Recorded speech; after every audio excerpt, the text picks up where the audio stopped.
Thank you, Hugh. Good evening to you. Two of the tournament's main contenders, two of its biggest stars. One surely coming towards the end of his storied international career. The other desperate for a European Championship medal around his neck for the very first time. Cristiano Ronaldo and Kylian Mbappe united by stardom and in faring far from impressively so far at Euro 2024. Perhaps tonight one or both will shine, or maybe we'll see a reminder of the many, many other talents that grace Portugal and France. Perhaps someone else will help his side a step closer to European glory and the semi-finals. Portugal have Costa in goal, Cancelo, Diaz, Pepe and Mendes, Polinia and Vitinha, Bernardo Silva, Bruno Fernandes and Leao behind Ronaldo. And for France, Maignan is the goalkeeper, Koundé, Upamecano, Saliba and Hernandez, Conte, Tchouameni and Camavinga, with Griezmann and Mbappe flanking Kolo Muani. But we know the winners will play Spain after their extra-time victory over Germany in Stuttgart. That was a classic, and this has the potential to be so as well. Not much more than a week of the tournament left, and the road to the final in Berlin on Sunday the 14th is starting to come into view. In this year's quarters, it's a throwback to the 2016 final. Portugal, of course, keen for a repeat to see them into the semis, and France may be out for some revenge. We can only hope that this is a last-day tie befitting of the quality and the talent on show. France, white shirts, blue shorts, white socks from left to right, attacking the end that houses the French fans. Get us off and underway. You're listening to Talk Sport. And Portugal from right to left, red shirts, green shorts, red socks. So much talent on the field tonight. Former England striker Darren Bent alongside me in the commentary box. Yeah, fantastic stuff. I mean, 4-3-3, both teams are playing. I'm really intrigued to see who's going to win that midfield battle. I mean, we spoke about it, Kanté, Tchouameni and Camavinga up against Vitinha, Bruno Fernandes and Paulinho. I think that's where the game could be won and lost today.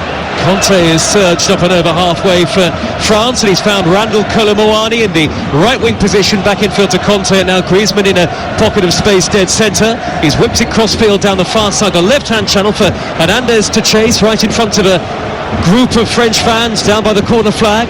Back to Kylian Mbappe, still wearing that mask after breaking his nose in France's opening game of the tournament. Mbappe with his back to goal, and the game has started with plenty of French possession here.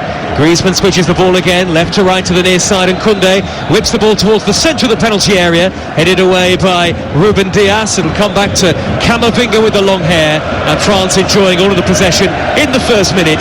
Portugal 0, France 0. I think it's really key for France that Randall Kolo Muani stays in the box. Mbappe likes to drift. As Conte looks to surge up the near side, the right, great feet to get away from Pepe. Pepe sticks on a leg, the 41-year-old, to block the first attempt at a cross and the second from Koundé likewise. And now Nuno Mendes is trying to smuggle it clear from his own corner flag. He can't do so. France with Griezmann playing a neat reverse ball. Kolo Muani square, but he didn't look up. Nobody was square of him, and it's swept over the halfway line away from danger by Bernardo Silva. The French have started well in Hamburg here in northern Germany. Live on Talk Sport in the quarter-final. Big chance there for Kolo Muani. I mean, I didn't think he quite knew his bearings, because if he had a look around when the ball comes into his feet, if he takes a touch inside, he has a free shot on goal. But I do think it's going to be crucial for France that Kolo Muani stays in the box. I think Antoine Griezmann will kind of drift. Kylian Mbappe likes that left-hand side, doesn't really get himself in the box in attacking areas too often. They need a kind of a focal point in that box, and that's going to have to be Kolo Muani. Darren Bent with us for commentary tonight. France have had almost all the ball in the opening couple of minutes or so. Portugal have hardly had a kick. Griezmann, ball forward towards Kolo Muani, stabs it back into the path of Kylian Mbappe, who has it whipped off his toes. Bruno Fernandes with a high clearance downfield, and the ball is intercepted by Upamecano before it could reach Rafael Leao. Yeah, good defending there from Upamecano, covering the centre half really well, because Rafael Leao looks like he's going to be the one that kind of cheats a little bit and stays high, just to give that Koundé something to think about. Portugal 0, France 0. So much noise here in the 50,000 capacity Hamburg Arena. Still that smell of acrid smoke lingering in the air after the fireworks earlier. The floodlights are on. Kylian Mbappe, the French captain, scampers in field, gives it away to Bruno Fernandes, who on the stretch gets in front of Kolo Muani, and then Pepe back to goalkeeper Diogo Costa, the hero of the penalty shootout against Slovenia. And Portugal have worked it wide to the right back position, and João Cancelo, who's so quick with his feet, scampers away from Camavinga. And Portugal really, Darren, have put 3 or 4 passes together 3.5 minutes in for the first time in the quarter-final. Yeah, they've been on the back foot. France have started off really well, moving the ball really, really sharply. But this is really interesting because it's almost like they've said to Jules Koundé, if you're going to be brave to keep attacking, we're going to leave Rafael Leão up. He's got the pace layout to take it in from Meccano. Infield goes the ball to Nuno Mendes. He rolls it square, but Bernardo Silva won't get there. Cleared upfield by Theo Hernandez, and Portugal have him back. Midway inside France territory on the far side of the field, attacking the end that houses tens of thousands Portugal fans. Behind that goal to our left-hand side, waving the red and green flags excitedly. 0-0 in the quarter-final of the European Championship. What a game in Stuttgart earlier. Spain 2, Germany 1 after extra time. Marino with the goal. We were 2 minutes away from penalty kicks on TalkSport there. Bernardo Silva, dead ball line, digs it in towards Ronaldo. Headed away, it'll drop down to Vitinha on the edge of the penalty area. Then that clearance is from Chouameni, and it reaches Kolo Muani in the right back position. He tries to surge forward. Slight tackle, firm but fair from Ruben Dias. No free kick, says Michael Oliver, the referee. Portugal have a throw on the near side of the field on the halfway line. I can see both head coaches, Roberto Martinez and Didier Deschamps, both in the dark suits, both pacing up and down inside their respective technical areas. The first goal, you really do get the sense, Darren, could be crucial tonight. Yeah, it could be, because that might just draw the other team out. They're going to have to try and get themselves back into it. But that was a great tackle there from Paulinho, because I think they're away. Jules Koundé wins the ball back really well and goes to set Kolo Muani away, and he just makes that last-ditch tackle just to stop the counter-attack. Really good defensive work from Paulinho. Tremendous noise here at a brilliant venue it's modern, but it's got that character, and you're compact and close to the pitch, and you're sitting around lots of spectators here. Atmosphere really bounces around the stands, doesn't it? Yeah, it's been incredible. Both sets of supporters as well, waving their flags, singing their songs. I mean, Portugal have been singing the same song since we got in here about 6 o'clock. I'm not quite sure what they're singing, but it sounds good. How's your Portuguese? Probably as good as mine, which is non-existent. And they were celebrating the goals, the fans here, in the Germany-Spain game. Well, they were certainly celebrating the Germany equaliser at one stage, but Spain won it late on in extra time. Sounds like there's a few German-Portuguese in there. It wasn't loud when they scored. It certainly does. England against Switzerland tomorrow at 5, live on TalkSport. Build-up starts at 6 a.m. tomorrow on TalkSport Breakfast. But it's Portugal 0, France 0 in the quarter-final, the second of the quarter-finals here in Hamburg. 6 minutes played, KG, and you're with TalkSport. Nuno Mendes, left of centre, in field from the left. A low ball up towards the edge of the penalty area, steered upfield high into the air by Chouameni. Still quite bright up ahead. There are clouds in the sky. Weather's not been great in Hamburg in the build-up. Pepe's got the ball now. Bald-headed Pepe, 41 years of age, the oldest player ever to feature at a European Championship. And now the peerless Paulinho, who, if rumours are to be believed, is about to join Bayern Munich from Fulham, in possession on the halfway line. That midfield enforcer Paulinho in a team full of attacking talents. Well, he's going to have to be the enforcer, because when you're up against Chouameni, Camavinga and N'Golo Kante, you're going to have to be disciplined, you have to be strong, because those guys can intimidate you, they can run all over you. He's going to be crucial in that kind of holding midfield role, that he doesn't get overrun in there. Roberto Martinez standing on the edge of his technical area. We're about a tier of seats behind Martinez, directly behind the Portugal dugout is where our commentary position is. He's stressed the importance of the first goal tonight, and he's referenced some of the criticism that Portugal have got after their round of 16, slender round of 16 victory on penalties over Slovenia. He says criticism shows how passionate people are at the national team. But, he says, I believe we've got very important players and a very competitive dressing room. Is this the night that it really clicks for Portugal in the knockout stages? Is this the night it really clicks for France? I wonder. 0-0 the score. I think they're going to have to be. I know they've both got superstars on either team. I think one of these teams need a performance. I mean, they've both started off really well in possession, trying to cause the other one problems, but they just need something, because at the minute, I've not been impressed with either side so far in this tournament. All in the middle of midfield so far tonight. Rafael Leão, corner of the penalty area, great reverse ball. Nuno Mendes on the overlap, dead ball line crosses, cleared away on the volley, right-footed by Chouameni, the France number 8, out of play for a Portugal throw. France need to be careful, and certainly Jules Koundé. He's probably saying to N'Golo Kante, I need your help, because Rafael Leao's been really clever. He's hugging this touchline. Nuno Mendes is coming up and creating that 2v1. I think Jules needs to say to N'Golo Kante, get back in here, I need your help. It's going to be 2v1, it's going to be a long evening for me. Good noise from both ends of the stadium, and I think just by looking around and listening to the national anthems, there are probably more Portugal fans here tonight than there are France supporters. You can see red shirts dotted all around the stadium here. I've even seen 1 or 2 England shirts dotted around the stadium. England-Switzerland in the quarterfinals tomorrow, live on TalkSport at 5 o'clock, live inside the stadium in Düsseldorf, and we'll have Netherlands-Turkey in Berlin over on TalkSport 2 at 8. Here's Bernardo Silva looking to maraud forward towards the halfway line. Score of the winning penalty in the round of 16. A low-key start to the game. Both teams very evenly matched. Portugal 0, France 0. We haven't yet had 9 minutes of play. Ronaldo, first real touch of the ball. Back to Rafael Leao from the Portuguese captain. And then a foul by Bruno Fernandes as he raced across towards the near side left wing. He was tripped by Saliba, and a free kick to Portugal. Darren in a dangerous position here. Yeah, really dangerous on this left-hand side, and Saliba had to do it because Bruno Fernandes made a really intelligent run in behind, got his body in, and then Saliba there, you've got to be patient. You can't get round him and win the ball. Just let him have it because he was in no real danger, but now Portugal have got a great opportunity with a free kick in this area.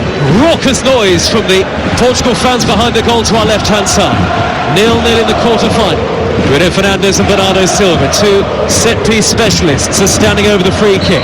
France support everybody in the white shirts back behind the ball to defend. It's Bruno Fernandes into the near post, and he ricochets off the shin of Jules Koundé, and Portugal win the game's first corner in the 10th minute. Really poor corner there, poor delivery, from Bruno Fernandes. And if he had a look at the back post, he had Pepe up against Theo Hernandez, so I thought that was going to be it. Pepe was free at the back post, hang it up and let him come and attack it, and he doesn't. He opts for that near post. It's a really poor effort considering it was a really dangerous area. Portugal, whose greatest night came in 2016 in the European Championship, that final in Paris against France, which they won by a 0-0 after extra time. France, there must be an element of seeking revenge tonight. It's by far the most high-profile meeting of the teams since that final. 0-0. Bruno Fernandes, right-footed in swinging, thumped away by Kolo Muani. Dreadful delivery from Bruno Fernandes. Inexplicable almost, Darren, knowing his quality. Yeah, 2 in a row there, and that one their corner. They all made really intelligent runs. Pepe managed to get away from it with Meccano, and then he's dragged it again to that near post, and it's an opportunity missed because you never know that, because neither team have played that well in this tournament. Set plays could be vital, so when you get a corner or a free kick in really good areas, you've got to make the most of it. Well, it could yet explode into a classic. A long way still to go. In the 11th minute, Portugal 0, France 0. The winners will face Spain after their extra time winner against Germany in Stuttgart. That semi-final will be played on Tuesday in Munich, and of course, as you'd expect, we'll have live commentary on TalkSport just over a month or so before we bring you the start of the Premier League season and the EFL live with us exclusively too. Here is Rafael Leao. He's peeled out towards the left wing position. What a back heel to set up Nuno Mendes. His floated cross into the 6-yard box, swung away from goal. Mignon saw it behind the goalkeeper, and it's a goal kick. But what a piece of ingenuity and invention with that back heel from Rafael Leao. Well, that was the 2-1 I was talking about, the 2 versus 1, because every single time Portugal have got the ball on that right-hand side, Rafael Leao, he stays really wide, and Jules Koundé's going, well, I don't know what to do here. And that time he goes to Rafael Leao. Nuno Mendes makes that run on the overlap and that little back heel, and that's what I'm saying about Jules Koundé. He's got to say to N'Golo Kante, someone's got to get out in here and help me, because every single time I go to Leao, Nuno Mendes is on his bike running around him, and that's going to cause some problems all evening. He can be inconsistent, but he can be brilliant. Rafael Leao, easily looking the liveliest outlet on the field of play so far in these first 10 minutes. Portugal 0, France 0. It remains. Well, he's almost not bothered about doing the defensive work. Clearly, Roberto Martinez has said to him, if Jules Koundé goes forward, don't worry about it. Just let him worry about you. Let him go. As far as he goes, let him go, and you just stay high. There's that Portuguese roar. Synchronised clapping and cheering from behind the goal to our left. Has a big game feel about it, of course it does. It's a major quarter-final. Ball out on the left-hand side for France with Hernandez. Looking for the underlapping run of Kylian Mbappe down by the dead ball line. There was a 50-50 with João Cancelo. The ball spun off the right boot of Mbappe, who feigned as if it was a corner, looked towards the corner flag, but Michael Oliver said no. on having any of that goal kick. I think he knew that it wasn't a corner. I mean, it quite clearly comes off his shin. I think off his foot. I mean, there's no touch from Cancelo, who got back in really well, to be fair. And just Mbappe trying to pull a fast one there.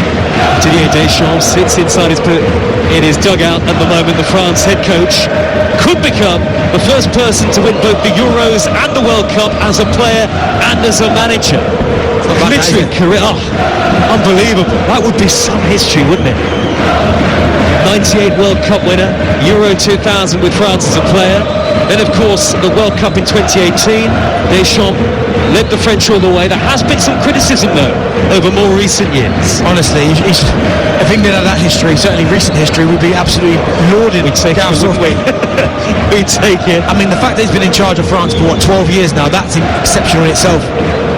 Who knows? Who knows what yet may be to come over the next 7, 8, 9 days or so at Euro 2024. The possibility of glory still ahead for so many, but of course only one will lift the famous trophy. 0-0 here in Hamburg. Portugal against France. What have you spotted down? I'm just looking at this left-hand side for Portugal. Honestly, it's fascinating to watch. I mean, it's Rafael Leao who's paying no attention defensively to what Jules Koundé does. But because Jules Koundé's had a few problems defensively with Nuno Mendes and Rafael Leao, he's now reluctant to go, so he's almost caught in between. And then Bruno Fernandes comes over in. It's like a 3v1, so it's really intelligent. It's quite clear what Portugal are trying to do. They're trying to isolate Jules Koundé. One defeat in their last 15 European Championship matches for France. That was against Portugal in the 2016 final. But they've struggled so far tonight, and the back pass to move from Mikado towards Mignon, miscued by the goalkeeper. He's allowed it to drift straight out to play, almost bizarrely, for a totally needless Portugal corner, and he's lucky, Mignon, that wasn't drifting towards his own goal. Yeah, it was a manual mistake, but at the same time, Upamecano, just leave it so we can come onto it first time and clear it. When you fire it at him from 10 yards away, I don't know what you expect him to do with it. Plenty poured in red here for Portugal. Ronaldo, Pepe, Ruben Dias all lurking. Polina is sitting in front of the goalkeeper as well. It's going to be drifted in by Bruno Fernandes, and well taken by Mignon, all in yellow. Makes up for his error, but it was a really poor corner. And a great throw by Mignon over the halfway line. Cancelo and Mbappe in a foot race. Cancelo gets the bench of Mbappe. His electric pace is so obvious. Cancelo did have a slight head start. 0-0, quarter of an hour gone. That's been a really fascinating battle as well so far this first, 15 minutes. A couple of times Mbappe's got on the ball and tried to go past Cancelo, and he's matched him stride for stride. Now, of course, if they're both level, then I expect Mbappe to win it, but so far it's been really positive from Cancelo up against Mbappe. Now Leao trying to go up through the gears on the near side of the left wing. He gets to the dead ball line beyond Koundé. He crosses, headed away. It'll drop down in the area for Bernardo Silva. He's tried to set up Polina. He has done. Left hand edge of the penalty area, but the ball has gone away from goal. Looked for a moment like there might be a pocket of space for a shot from Bernardo Silva. Portugal in the red and green, working back to Bruno Fernandes. 25 yards out, shoots, takes a deflection and goes behind. That hits Saliba, and it's a corner to Portugal, who are starting to ratchet up the pressure here in Hamburg. Yeah, good opportunity there for Bruno Fernandes. He does really well because he acts like he's going to shoot it about a second before, just takes an extra touch, and it's good defending from Saliba. I mean, his arm's next to his body, it comes off the top of his arm, almost brushes it, but it's good defending there, making himself big, getting in the line of the goal as well. Good play from Saliba. Well, there's aerial ability on both sides, but for Portugal attacking this, we know how good the likes of Pepe, Polina, Ruben Dias and Ronaldo are in the air. Bruno Fernandes, will the delivery be better this time? Right-footed and out-swinging into the near post, thumped away by Kolo Muani with his head. N'Golo Kanté tries to reach the loose ball. Referee had spotted a foul before he was able to play the advantage, and France have a free kick. It's Euro Game Day live on TalkSport, presented by Burger King. Bring home the ultimate food satisfaction. Get your favourites delivered now, and it's goalless between Portugal and France. Here for a place in the semi-finals after the drama that we brought you from Stuttgart in the southwestern part of the country. Spain 2-1 winners over Germany after extra time. The winners of this tie will face Spain, who at the moment you'd have to say look the team to beat, Darren Bent. Yeah, they do. I mean, they've been the team. I mean, Germany impressed me before today. I thought Germany would win the tournament. I said it beforehand, but the way Spain have almost gone through the gears, and again just finding something from somewhere to win the game today against Germany, you have to make them the favourites. I mean, they've looked the most consistent, I'd say, in this tournament so far. They've knocked out the hosts. N'Golo Kanté shuffles forward for France, while on the far side of the left is Hernandez. France from left to right in the first period. Mbappe gives it back to Hernandez. Left on edge of the penalty area. Sandwiched in between two red shirts. Nothing wrong with the challenge, at least at first glance. Hernandez goes down, trudges up to his feet. Meanwhile, Portugal on the counter. Ronaldo neatly off to Vitinha. Halfway line. Rafael Leao. Nuno Mendes bursting to get forward in support. Leao corner of the area. Crosses. Headed away. Important header that by Deo Upamecano. Otherwise, it might have reached the onrushing Vitinha or even Ronaldo, who is just behind him. Yeah, good play again from Portugal. Broke really well. Really good hold-up play from Ronaldo. Little 1 and 2 touches to Vitinha, and then they broke really quickly. And you can quite clearly see by the way they're leaving one of their wingers really, really wide. They feel like this is a weak side for France, this right-hand side. I think the communication between Koundé and Mouani hasn't quite worked yet. 0-0 it remains on a mild evening here in the northern part of Germany. Fine city of Hamburg. Opportunity for Leao to try and dart beyond Koundé again. He's got the better of Koundé and he's won a corner. At the moment, you really fancy Rafael Leao every time he races forward up this left-hand touchline. Yeah, you do. I mean, they've got another corner here. Bruno Fernandes, I think, he's taken 4 corners or 3 corners and 1 free kick, and all of them have been awful. They've got to be better. I mean, as you said there a little bit earlier, Joe, Pepe, Ruben Diaz, Ronaldo, all really good in the air. You've got to give them something to attack. But so far, he's hit the front post on every single one of his set plays. Kolo Muani's been in the way 3 times from 3 so far.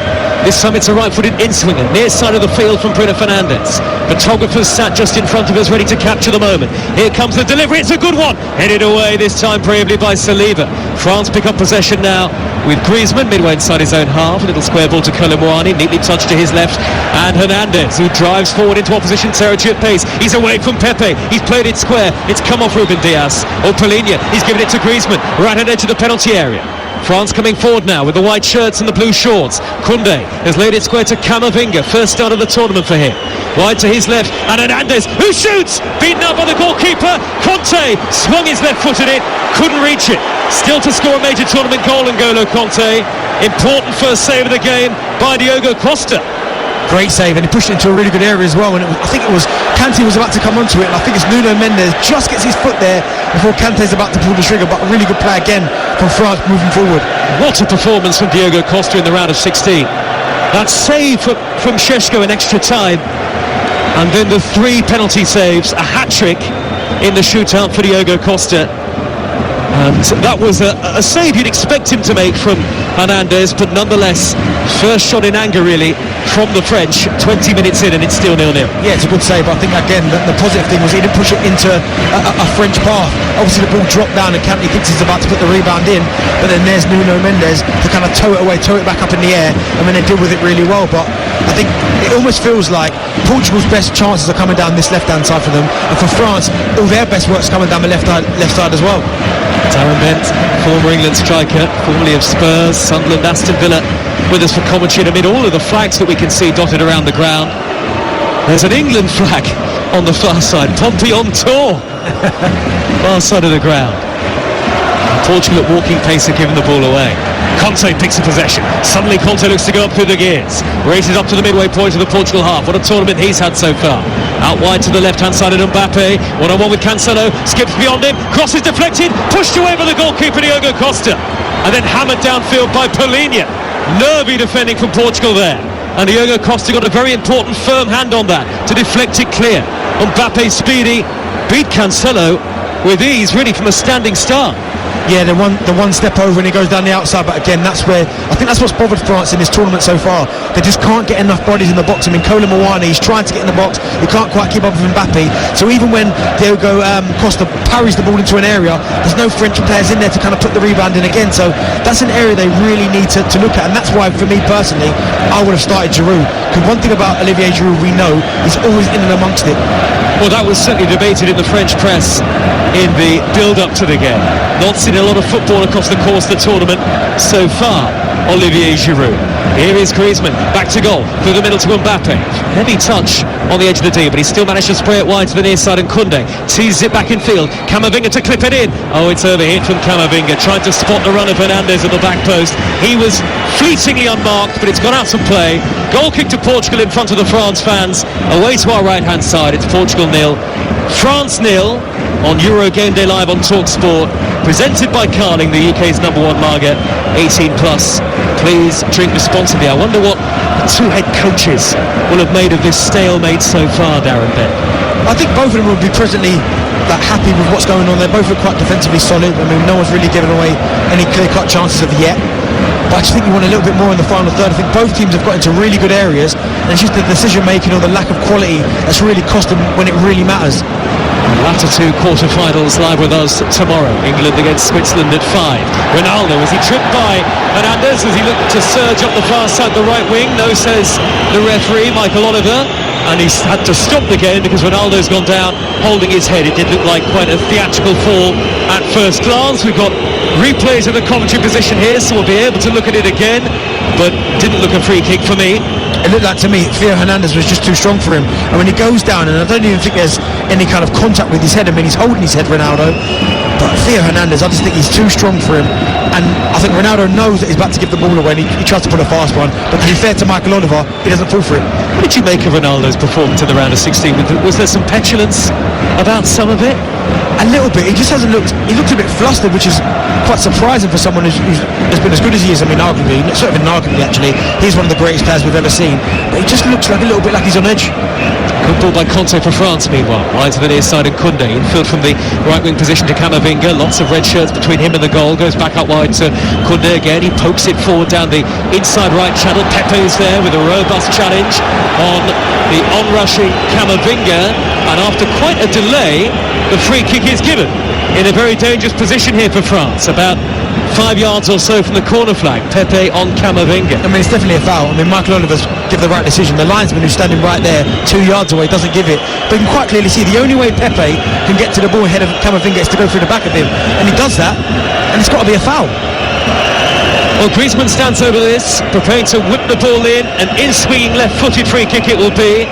Portugal 0, France 0 in the quarter-final of Euro 2024. Saliba is in the 6-yard box, his centre defensive colleague Upamecano lurking as well. Kolo Muani has gone to the near post, others in there too for France. Whipped it towards Kolo Muani, headed away. It'll drop down towards the 25-yard mark, and a little flick by Mbappe out to the left, and Hernandez, his first touch is heavy. Bernardo Silva tracking back, gets there deftly in front of Hernandez, smuggles it clear only as far as Tchouaméni. Back now to Upamecano, midway inside Portugal territory. Whistles from the Portugal fans. A game very light on clear-cut chances so far. In fact, we haven't really had a clear-cut chance to speak of. Do you know, it always surprises me whenever France have got a free kick or the ball's out wide, and Mbappe's never in the box. He almost peels out. Mbappe is on the ball now, but he's offside. As if to illustrate your point. Yeah, it's so bizarre, because every single time someone looks up, they think, like, let me put the ball back into a good area, and he's never ever in the box. He always peels out. Listen, we know how good he is as a footballer. He's probably the best in the world right now. But from an attacking perspective and a centre forward perspective, even though he's not playing there, he could get in the 6-yard box a little bit more on the penalty spot, but he just opts not to, which I always found quite surprising, because they look up, they look for him, and he's not there. Has said Mbappe that he doesn't think he's 100%. He's still got that mask on after suffering a broken nose on the opening match day, but he's had another busy season, of course, Kylian Mbappe, and he's now a Real Madrid player for the start of next season.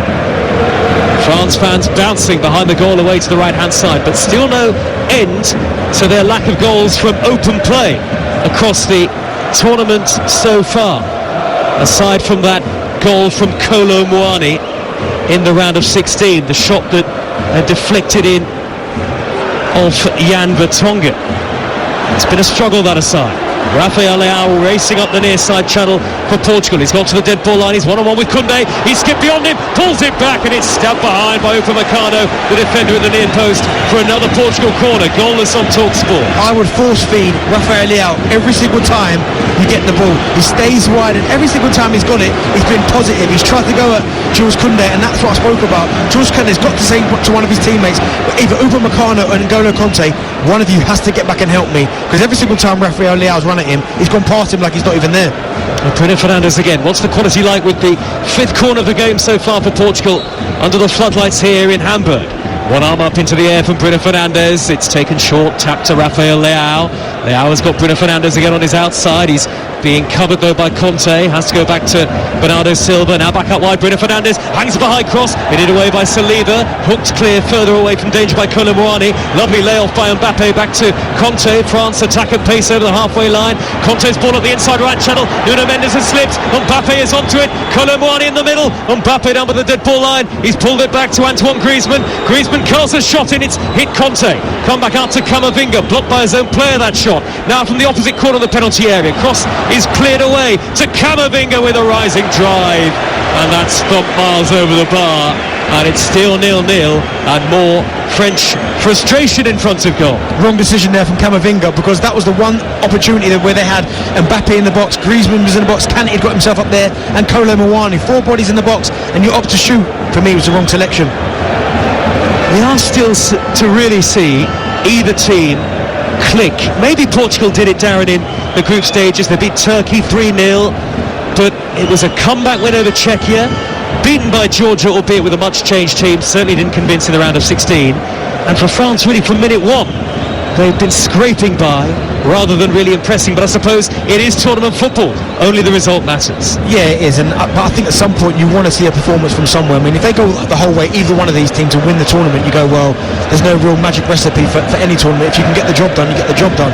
But I just think with the players that are on the show, the likes of Mbappe, Ronaldo, Rafael Leao, Griezmann, there are some world-class players here. You just expect a little bit more. Nearly half an hour gone in the quarter-final. Yet to really spark itself into life, despite the plethora of talent on the field for either team.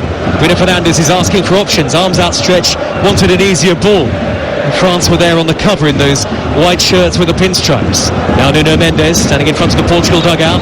Right behind him is his head coach Martinez. Now Leao trying to turn away from Upamecano, down to the dead ball line, clips in the cross, it's gathered by Maignan at the near post. He sort of mishit that, Rafael Leao, and Maignan had to sprawl and gather it right on his near post there, the goalkeeper. He's been Portugal's best player by some distance, Rafael Leao. I know he doesn't quite get it right there, and he probably runs out of room, but whoever he's up against on that occasion, he's up at Upamecano, it goes past him like he's not there again, tries to get the cross in, but just runs out of room a little bit at the end.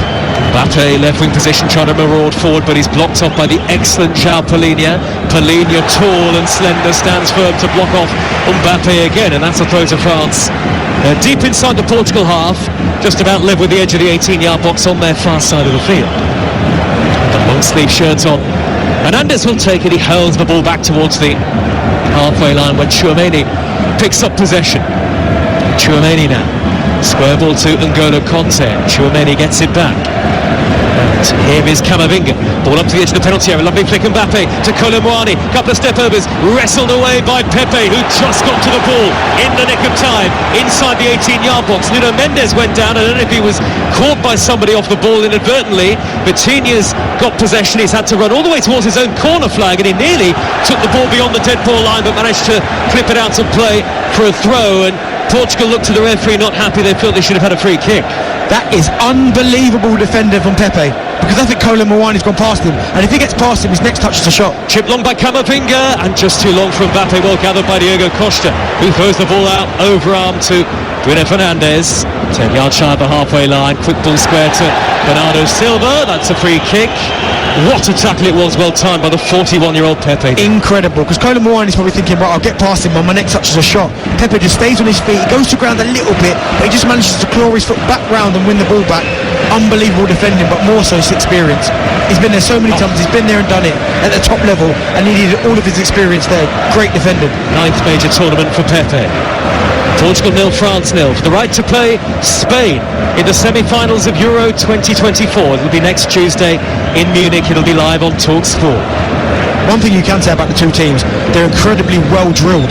Because you look at both of them in their shapes. I mean, France, they're almost up 4, then 2, Kante and Tchouaméni just in front of the back 4. And for Portugal, it's the same, Paulinho, Vitinha in front of their back 4 as well. Really well coached and well drilled. Excellent off the ball so far, aren't they? As you say, both sides. And that's why we've not seen that clear-cut opportunity as yet, despite a wealth of attacking talent. Here is Maignan, the French goalkeeper, had a good tournament so far. Scoops the ball high downfield. It's cleared away by Pepe from the halfway line. The ball is half-chested down by Tchouameni, robbed by his opposite number, the Portugal number 8, Bruno Fernandes. And now the very talented Leao quickly flicks the ball back to Nuno Mendes. A walking pace on the halfway line. Roberto Martinez, former Belgian boss, stands on the edge of his technical area. Ultimately couldn't quite get the best out of the Belgian golden generation. Here he is as the head coach of Portugal in a major tournament quarter-final. Reverse ball by Cancelo, intercepted by Hernandez, who gets the return ball from Tchouameni. Now Griezmann picks up possession.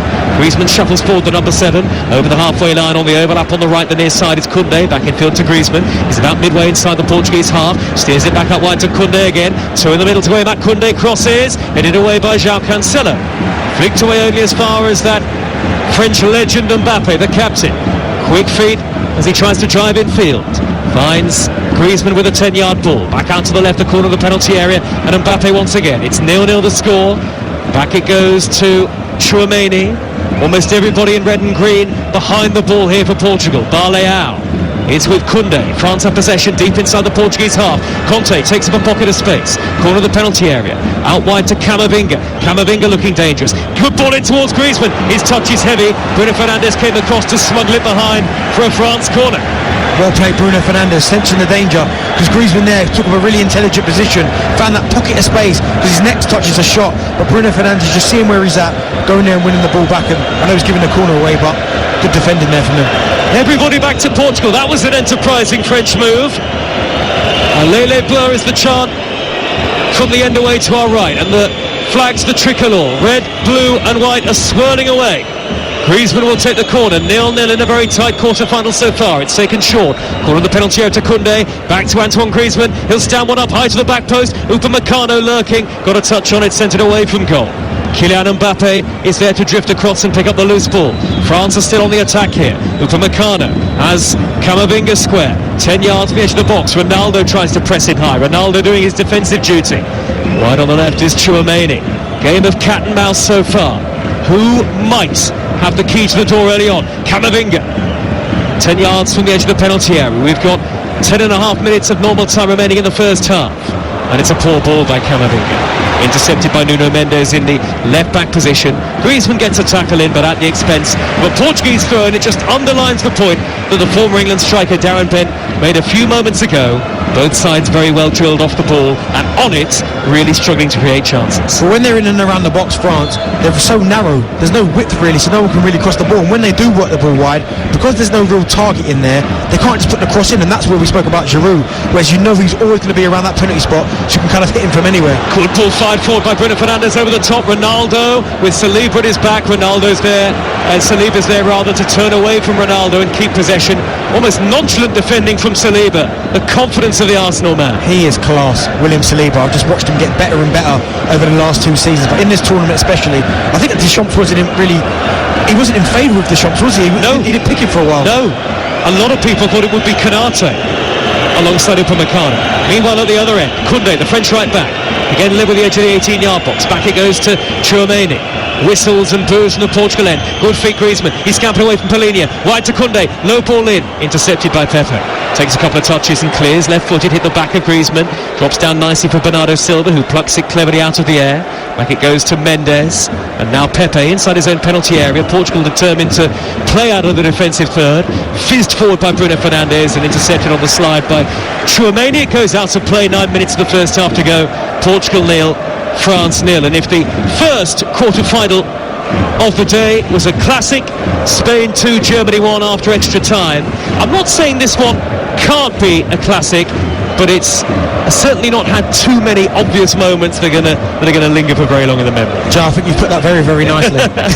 Is that diplomatic? Yeah, that diplomatic? That is very, very diplomatic, that is. But do you know what, I guess I'm intrigued by it though as well, Dan. I'm the exact same as you. I think it's intriguing because both teams have not really committed too many men forward. It's almost like they're scared to lose, but at some point something's going to have to give.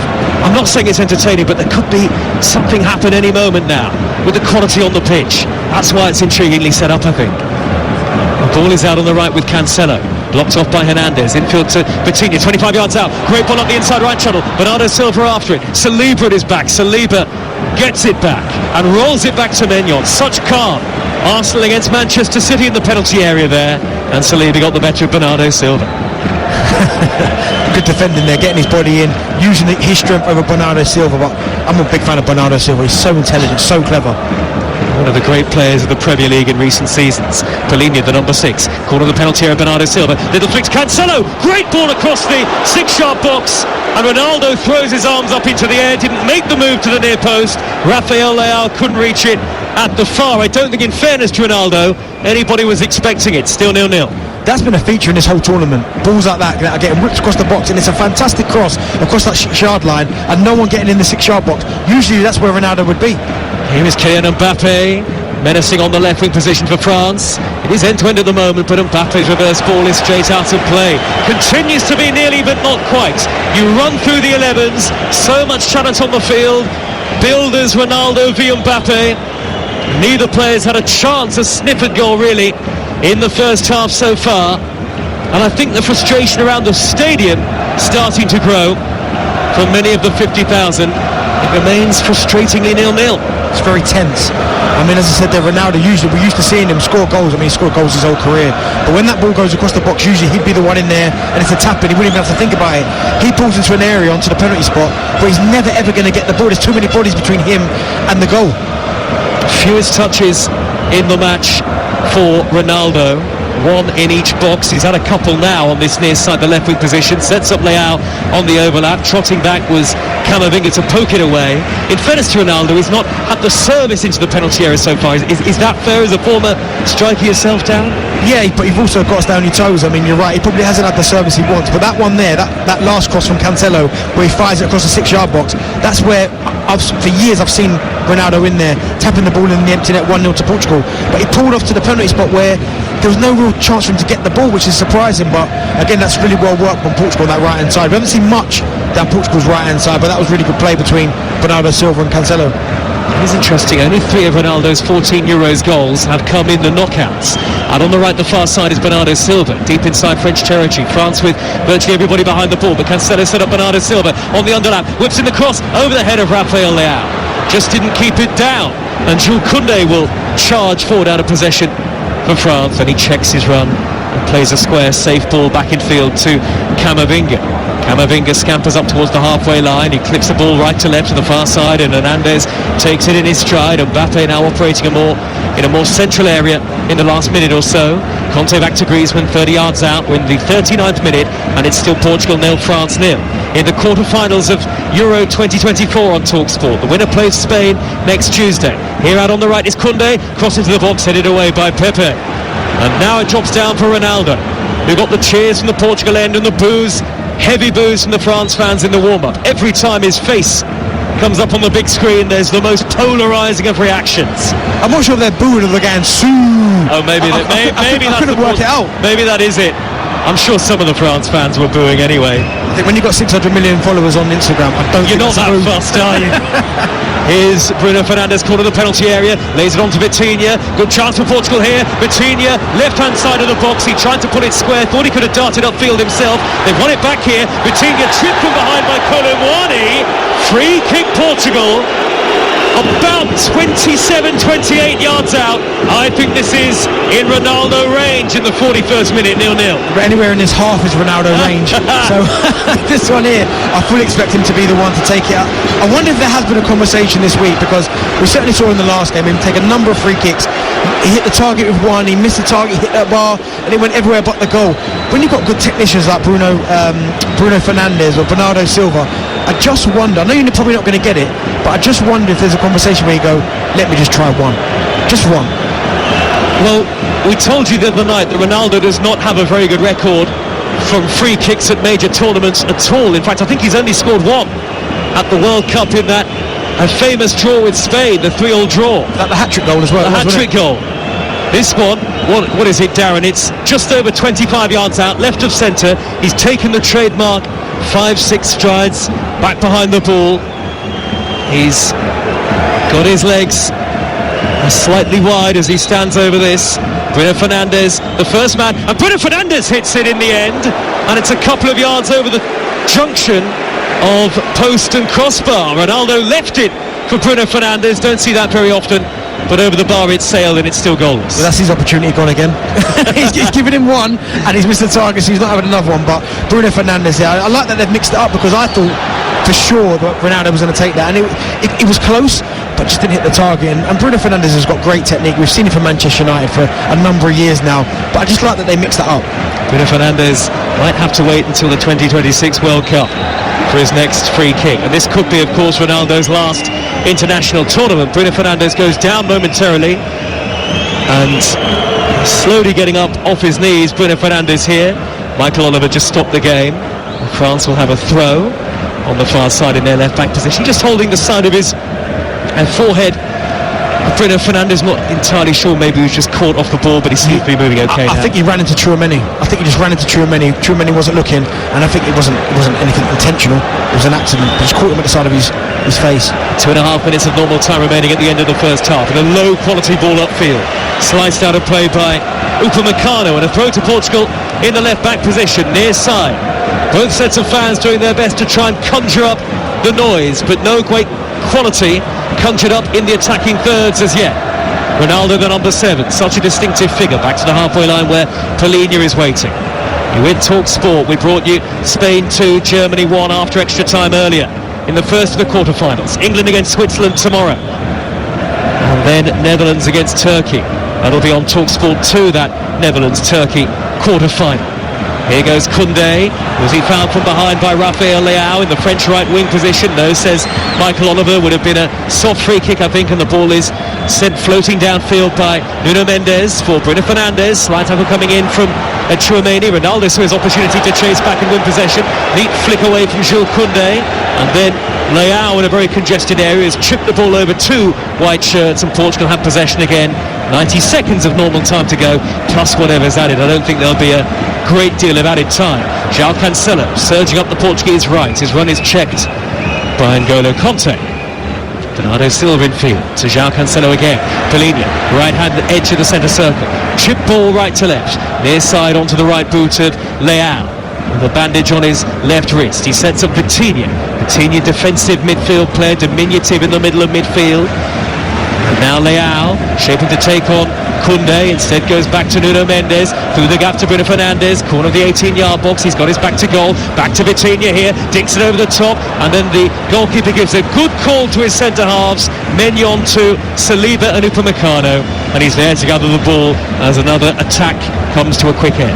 He went for the most difficult option. I mean, what he should have done was just bump it into Ronaldo, a little 1-2, or get a shot off. He tried a little straight dink pass. We had Saliba away and Upamecano. There was nowhere on the planet he was ever going to get Bruno Fernandes in there, in that area. So again, we've seen that a lot this first half. They're playing well to a point, and it's that last final third where they're choosing the wrong option, or lack of technique, or just wrong decision making. It's been poor so far this first half. All eyes on the fourth official, who'll give us the added time in just a few moments, if there is to be any added time. Michael Oliver signals that there won't be with the half-time whistle, and brings to an end an extremely cagey first half of the quarter-final. Neither of the two so-called stars, Ronaldo and Mbappe, have really been involved in the game to any great degree, and so much attacking talent on both sides. The supporting cast are plentiful in their ability, but so few clear-cut opportunities between two sides who can't yet click into gear at Euro 2024. The only save of note made by Diogo Costa, relatively straightforward to deny Theo Hernandez. Other than that, it's been very tight indeed here in Hamburg. Half-time on Talk Sport. Portugal 0, France 0. Well, it does have some way to go if it's to get anywhere near the standards of the first of the quarter-finals here at Euro 2024.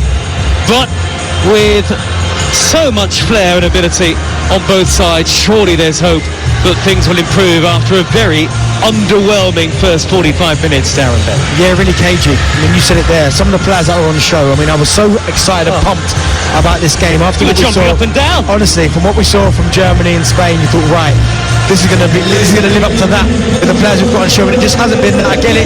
They're both maybe a little bit cagey, a little bit cautious, but at some point that's going to have to change. You're going to have to throw a little bit of caution to the wind, and I expect maybe after 15 minutes to start making changes. Well, both teams are unchanged for the start of the second half, with the rather moody, cloudy skies darkening overhead. It is pretty mild here in Hamburg, not exactly a warm summer's evening, and Portugal will get the second half underway in just a moment. From left to right towards the France end of the stadium, Portugal red shirts, green shorts and red socks, and France in the change kit, white shirts with pinstripes, blue shorts and white socks. From right to left, is there going to be a moment of brilliance from one of the many attacking talents on the field to spark this quarter-final into life? Spain await the winners, second half off and underway, live on TalkSport. Both teams unchanged, Portugal, Costa in goal, with Cancelo, Ruben Dias, Pepe on the ball now, and Nuno Mendes the back four, Palhinha and Vitinha holding, Bernardo Silva, Bruno Fernandes and Leao behind Ronaldo up front. For France, Maignan in goal, back four right to left, Koundé, Upamecano, Saliba and Hernandez. Three in midfield of Camavinga, Tchouaméni and Conte, with Kolo Muani and Griezmann in support of Mbappe in attack, and both benches are star-studded as well. Lots of spectators still making their way back to their seats early in the second half here in northern Germany. We're sat high up in the main stand to the left of the halfway line, right behind the Portugal dugout, where Roberto Martinez has been pacing up and down throughout, and Portugal have started the second half almost exclusively with all of the possession. Portugal here, barely a French touch on the ball in the opening minute of the second period. 0-0 to score, and you'd like to think it will open up, but both teams have been very good off the ball so far, both very well coached out of possession now. Yes, they have been. I mean, both teams again still in that 4-3-3 system, because both of them have not really conceded any chances up until this point. But I do wonder how long it will be before one of the coaches are brave. They have to be brave. Roberto Martinez or Didier Deschamps, where they go, do you know what, I'm not happy with us just being in the game now, I want to go on and try and win it. I can see which one kind of blinks first, because I think that would be a massive sign as well. France came into the night having had 69 shots in their first four games that produced just 3 goals. 2 of them were own goals, one of them was a penalty. Harsh on Muani, because I thought that was his goal. I know it took a little deflection, but should have been given as I thought it was going in. And Jan Vertonghen was credited with the own goal. Cancelo back to the halfway line for Portugal. Pepe in possession, centre circle. Again, a very tepid, low-key start to the second half. Feels almost like a friendly rather than a major tournament quarter-final. Corner of the penalty area, Bernardo Silva, left-footed cross, hangs it up very high, and it's chested down with consummate ease by Hernandez to goalkeeper Maignan, and again Ronaldo jumps up into the air in frustration. Has looked a bit petulant and very frustrated over the course of the knockout stages so far, Cristiano Ronaldo. Portugal failing to score after extra time against Slovenia, winning it 3-0 on penalty kicks. Very mixed night for Ronaldo that night. Hardly had an opportunity, hardly had a sniff at goal here in the quarterfinals. Spain 2, Germany 1 after extra time earlier. Here is Hernandez. The winners of this tie play Spain into semis. Ball is back to Griezmann. 25 yards out, he slips. Vitinha scampers forward to win it back, and he's just going to charge on his own.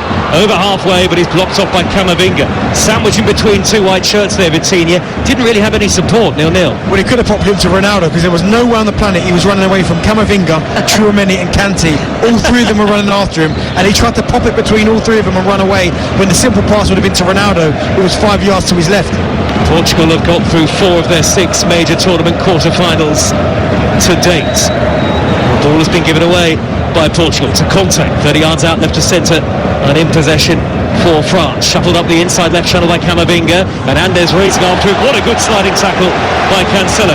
Whipped it from under the toes of Theo Hernandez, then says get up, get on with it. But he's giving it away to Kolo Muani. Gets the return ball, controls it on his shoulder about a yard from the edge of the penalty area. Palhinha then steps in to sweep it clear. Hernandez is belatedly up to his feet. Still feels he should have had a free kick. No chance. Great tackle, Cancelo. No chance from Cancelo there. Great tackle. But then his pass in field, he tried to just clip it to Paulinho and hit it to Kolo Muani. But again, everything that both teams are doing in that final third feels off the cuff. Doesn't look like it's any routines, any patterns of play. It's just someone who's a good player just trying to come up with something. Here's Kylian Mbappe, corner of the penalty area, 1-2 with Conte, shoots, and it's gathered by Costa. The ball rattled right into the chest of Diego Costa, held it well. Electric little 1-2 there between Mbappe and Conte. First shot of any real note in the game from France's main man, their number 10 so far. That was lovely there, a little intricate play between him and Kante. Kante knew exactly what to do, just pop it off to him first time and let him come onto it and hit it. But I just think by the time the shot came in from Mbappe, it was about a yard away from his body, so he couldn't really open out and really get that real purchase, that bend into that far corner. But good play, and that's what we're talking about in final third, the little patterns of play. Oh, Nuno Mendes with escape. Koundé in down the left-hand side. Was he chipped away from Meccano? The ball goes out into the gloves of Maignan, and Michael Oliver says no penalty. The touch was slightly heavy from Nuno Mendes, and it looked like he flung himself to ground as Upamecano came to meet him. No penalty given. Do you know what? I think he's lucky there, Nuno Mendes, because as he flies forward and he jumps, he almost jumps straight back up, because I thought he tried to dive. But as he goes forward, he realises there's no contact there. He jumps and then jumps up really quickly. Now France on the attack at the other end. 50 minutes played. It's still Portugal 0, France 0 in the quarter-finals of Euro 2024. Repeat of the 2016 final this game. Griezmann, reverse ball, inside left channel. Conte tries to cut it back. The cross is turned away by João Cancelo. It'll drop for Griezmann. Teases it backwards now to Tchouaméni. Thinks about having a go for goal. He does. A huge power behind that drive. Blocked by the back of Polina, who's then pinged a high ball towards the left wing position. He's going to overhit that, Polina. And Maignan has raced across. He's stopped the ball from going out of play for a goal kick. The French keeper all in yellow. He'll bring the ball forward, and France can start an attack from their defensive third with William Saliba. Over the top by Camavinga. Great ball towards Mbappe. Ruben Dias retreating, got his head to it, and then Pepe heads it further clear. Excellent defending from the two centre-halves. It's come back to Griezmann. Is it finally starting to open up a little now in the last 8 time? Griezmann taps it back to Tchouaméni, onto Camavinga with the long hair. He's steered it wide to the left, and Theo Hernandez. 2-3 to him in the middle. Back to N'Golo Conte. Lovely way to pass. Down the left, Hernandez with the cross. Nobody there to tap it in. Should have been 1-0. Now Koundé delivers. It's blocked by Bruno Fernandes at the near post, and he hacks it downfield. Ronaldo chases it. A little slow to anticipate. Upamecano back to Maignan. Big chance for France. That stays 0-0. Here's Darren Bent. There it is again. Great play from Hernandez, and he rolls it across the 6-yard box, and no one's in there. And that's what we're speaking about. They keep getting into these areas. Mbappe, we know how good he is, but there are times you just got to think about his position. Great ball, Tchouaméni, lofted crossfield left to right, chested down by Koundé, down by the dead ball line. He whips in a good delivery, slightly overhit though. Mbappe can't reach it, neither can Kolo Muani, and again the French scoring instinct deserts them when they needed it the most after good build-up play. When a game's tight like this, those are freebies, those are big opportunities for you. I mean, it's a great ball again from Hernandez. There's not a lot of pace on it. He just rolls it across the 6-yard box, and you're saying, somebody just get in there and tap it in the empty net, make yourself a hero. And they all pull out to the penalty spot. He can't find you in that area. When you're a natural centre forward, those type of finishes, we call them freebies, because you haven't got to think about it. You just tap it in the empty net. Stakes are so high for a French team that are used to getting to the very latter stages of major tournaments under the stewardship of Didier Deschamps. World Cup winners France in 2018, beaten finalists of course in Qatar, beaten in Paris by Portugal in the Euros in 2016. Portugal's finest European Championship moment. And as I say, Portugal, good record in their European Championship quarter-finals. Only failed against Czechia in 96 and against Germany in 2008. Vitinha's got the ball. Floodlights on here, and in fact the lights are coloured in the various colours of both teams on the roof. Good reverse ball at the left-hand touchline by Ronaldo, and Rafael Leao beaten to it by Upamecano. Nearly sent Leao into the electronic advertising hoarding. It'll be a throw to Portugal. Still at times quite low-key the tempo from the Portuguese side. Still 0-0. Ronaldo though has won a corner, and Ronaldo scampers into the box, wants the corner taken quickly, and of course he wants to get himself on the end of it. Still searching for his first goal of the tournament, aside from that penalty that he scored in the shootout. Yeah, he is, and this is another big opportunity, because it almost looks like no one's really carving out any clear-cut opportunities. The set plays are going to be vital, but they have to get the delivery right. For me, the first half, the deliveries into the box simply weren't good enough. In front of the masses of French fans in blue behind the goal to our right-hand side. It's 0-0 in the 54th minute. Bruno Fernandes to float in the corner. Bernardo Silva back post. Couldn't meet it. Mbappe in the way. He's hurt himself. Dink back in by Cancelo. Maignan punches away. It'll drop down to Bruno Fernandes. Mbappe is still down holding his face. Did the ball hit him on his nose, which he broke in the first match day. Meanwhile, France on the counter. 3 against 2. Charging forward. Griezmann up the middle. Kolo Muani to his right. No foul on Griezmann by Paulinho. The referee has now stopped the game, Michael Oliver, signaling to the French bench that they can get the physios on. Mbappe in heading the corner away, and I think, by the way, here Vitinha might get a yellow card. In heading the corner away there, Mbappe, did he actually hurt himself? Did it come off his nose? He's taken off his mask, he's put it over his head, and the French captain is lying on his back, holding that broken nose, and when Bernardo Silva headed it down, he headed it against the face, the side of the face of Kylian Mbappe, and he's clearly in some discomfort here. The French captain lying on his back inside his own penalty area. It really surprising because it looked like it hit him on the side of the head, which shouldn't impact his nose. But I mean, Michael Oliver is saying no, but that's a foul to France because Antoine Griezmann and Kante, I think it's Kolo Muani actually, they are tearing forward. I think it's 3v2.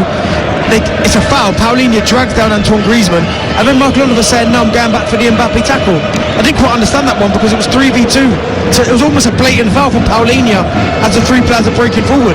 Well, these are worrying times for the French, and many former French stars watching the game tonight in the VIP section. Christian Carambeau and Robert Pires and Luis Figo of Portuguese fame is here tonight as well. Mbappe's back on his feet. It's interesting, isn't it, Darren? The header from Bernardo Silva seems to have hit the side of the face of Mbappe, but maybe it's moved the mask because it was at great pace and at such close range, and he's fiddled with the mask a few times as he's had to wear it over the last 3 matches, including tonight, Kylian Mbappe. And he's back on his feet. France will be temporarily down to 10 men. There's always so much concern whenever he goes down with even the slightest issue. 56 minutes gone. Intriguingly set up this quarter-final. Portugal 0, France 0. Mbappe will be back on shortly. And at the other end, I think France wanted a free kick on the break, but they didn't get it from the referee. I don't quite know how it's not a free kick. Quite clearly, Paulinho drags Griezmann's shirt to the floor, and then Michael Oliver goes back to look after Mbappe. I mean, it wasn't a head injury. He headed the ball against his head. He said, by the way, Vitinha had been booked. I don't think he had. I think he actually picked up the referee's yellow card, which Michael Oliver dropped, so no booking. Rafael Leao, left wing, overhit cross, right-footed again. In swinging, evades Ronaldo. Ronaldo applauds the intent this time. There's no shrug of the shoulders or throwing his arms up into the air. But both teams are capable of much better quality than this. Surely it's on either Martinez or Deschamps to be the braver of the two and perhaps make a substitution that could start to change the course of this game. Both teams have, again, riches on the bench. Both teams have players warming up Darren Bent as Mbappe has now come back onto the field and he's readjusted his mask and put it back on properly. Yeah, I think you're right there, Joe. When you start looking at the benches, it looks like this game might be won from the bench. I mean, both teams have got luxuries. You mean Kingsley Coman, who hasn't really seen, I think, hardly any minutes in this tournament. You've got him. We spoke about Osman Dembele as well. He could change the outcome of a game. Diogo Jota. There's so many options for both teams. Kolo Muani carelessly strays offside in the right wing position on the far side of the field with 6-7 Portugal players back. Good decision from the English assistant on that far side. Still the noise tremendous, echoing round the two tiers here in Hamburg, and lots of fans enjoyed the fan zone in the city centre earlier on. The ground a little bit of a drive outside the city centre. Many Germany fans here watching the action in Hamburg after the disappointment of their team's early exits. Beaten by Spain after extra time earlier.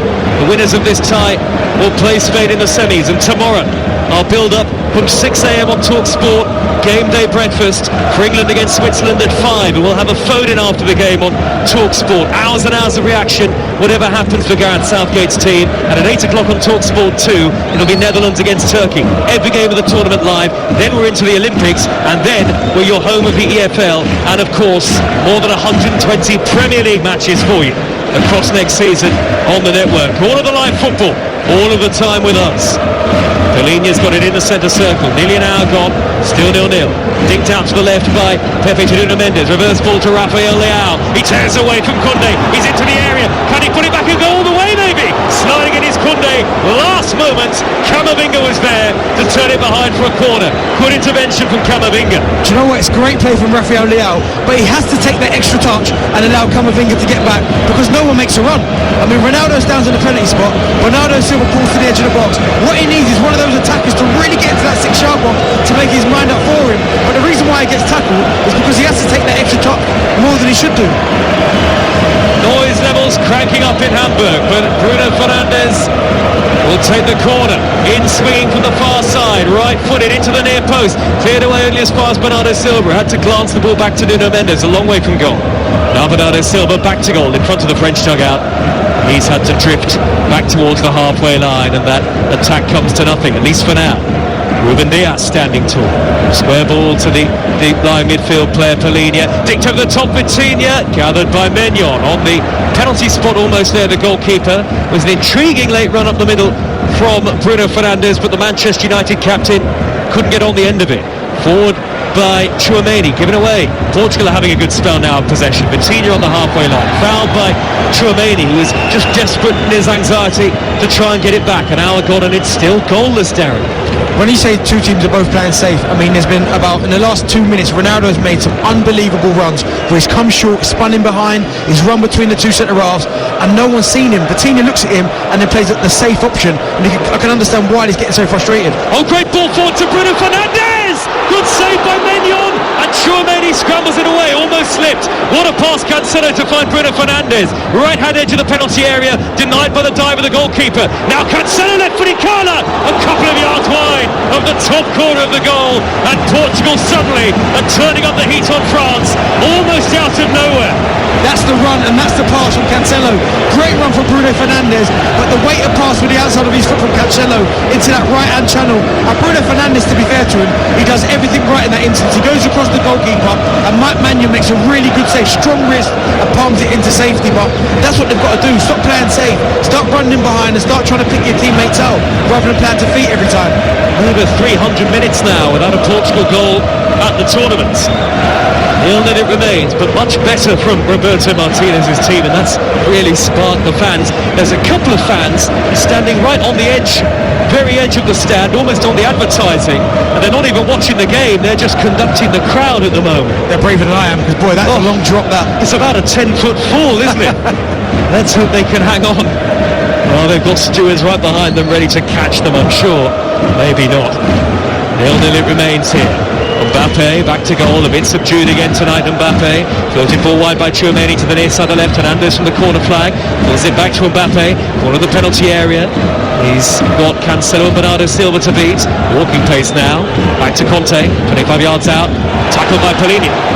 Saliba strokes the ball wide left to Tchouaméni, infield from the near side touchline. Tchouaméni with a dreadful slice shot that almost went out for a throw, and the French cannot find the formula they lead, and Didier Deschamps turns away in frustration. It's Eurogame Day live on TalkSport with Burger King.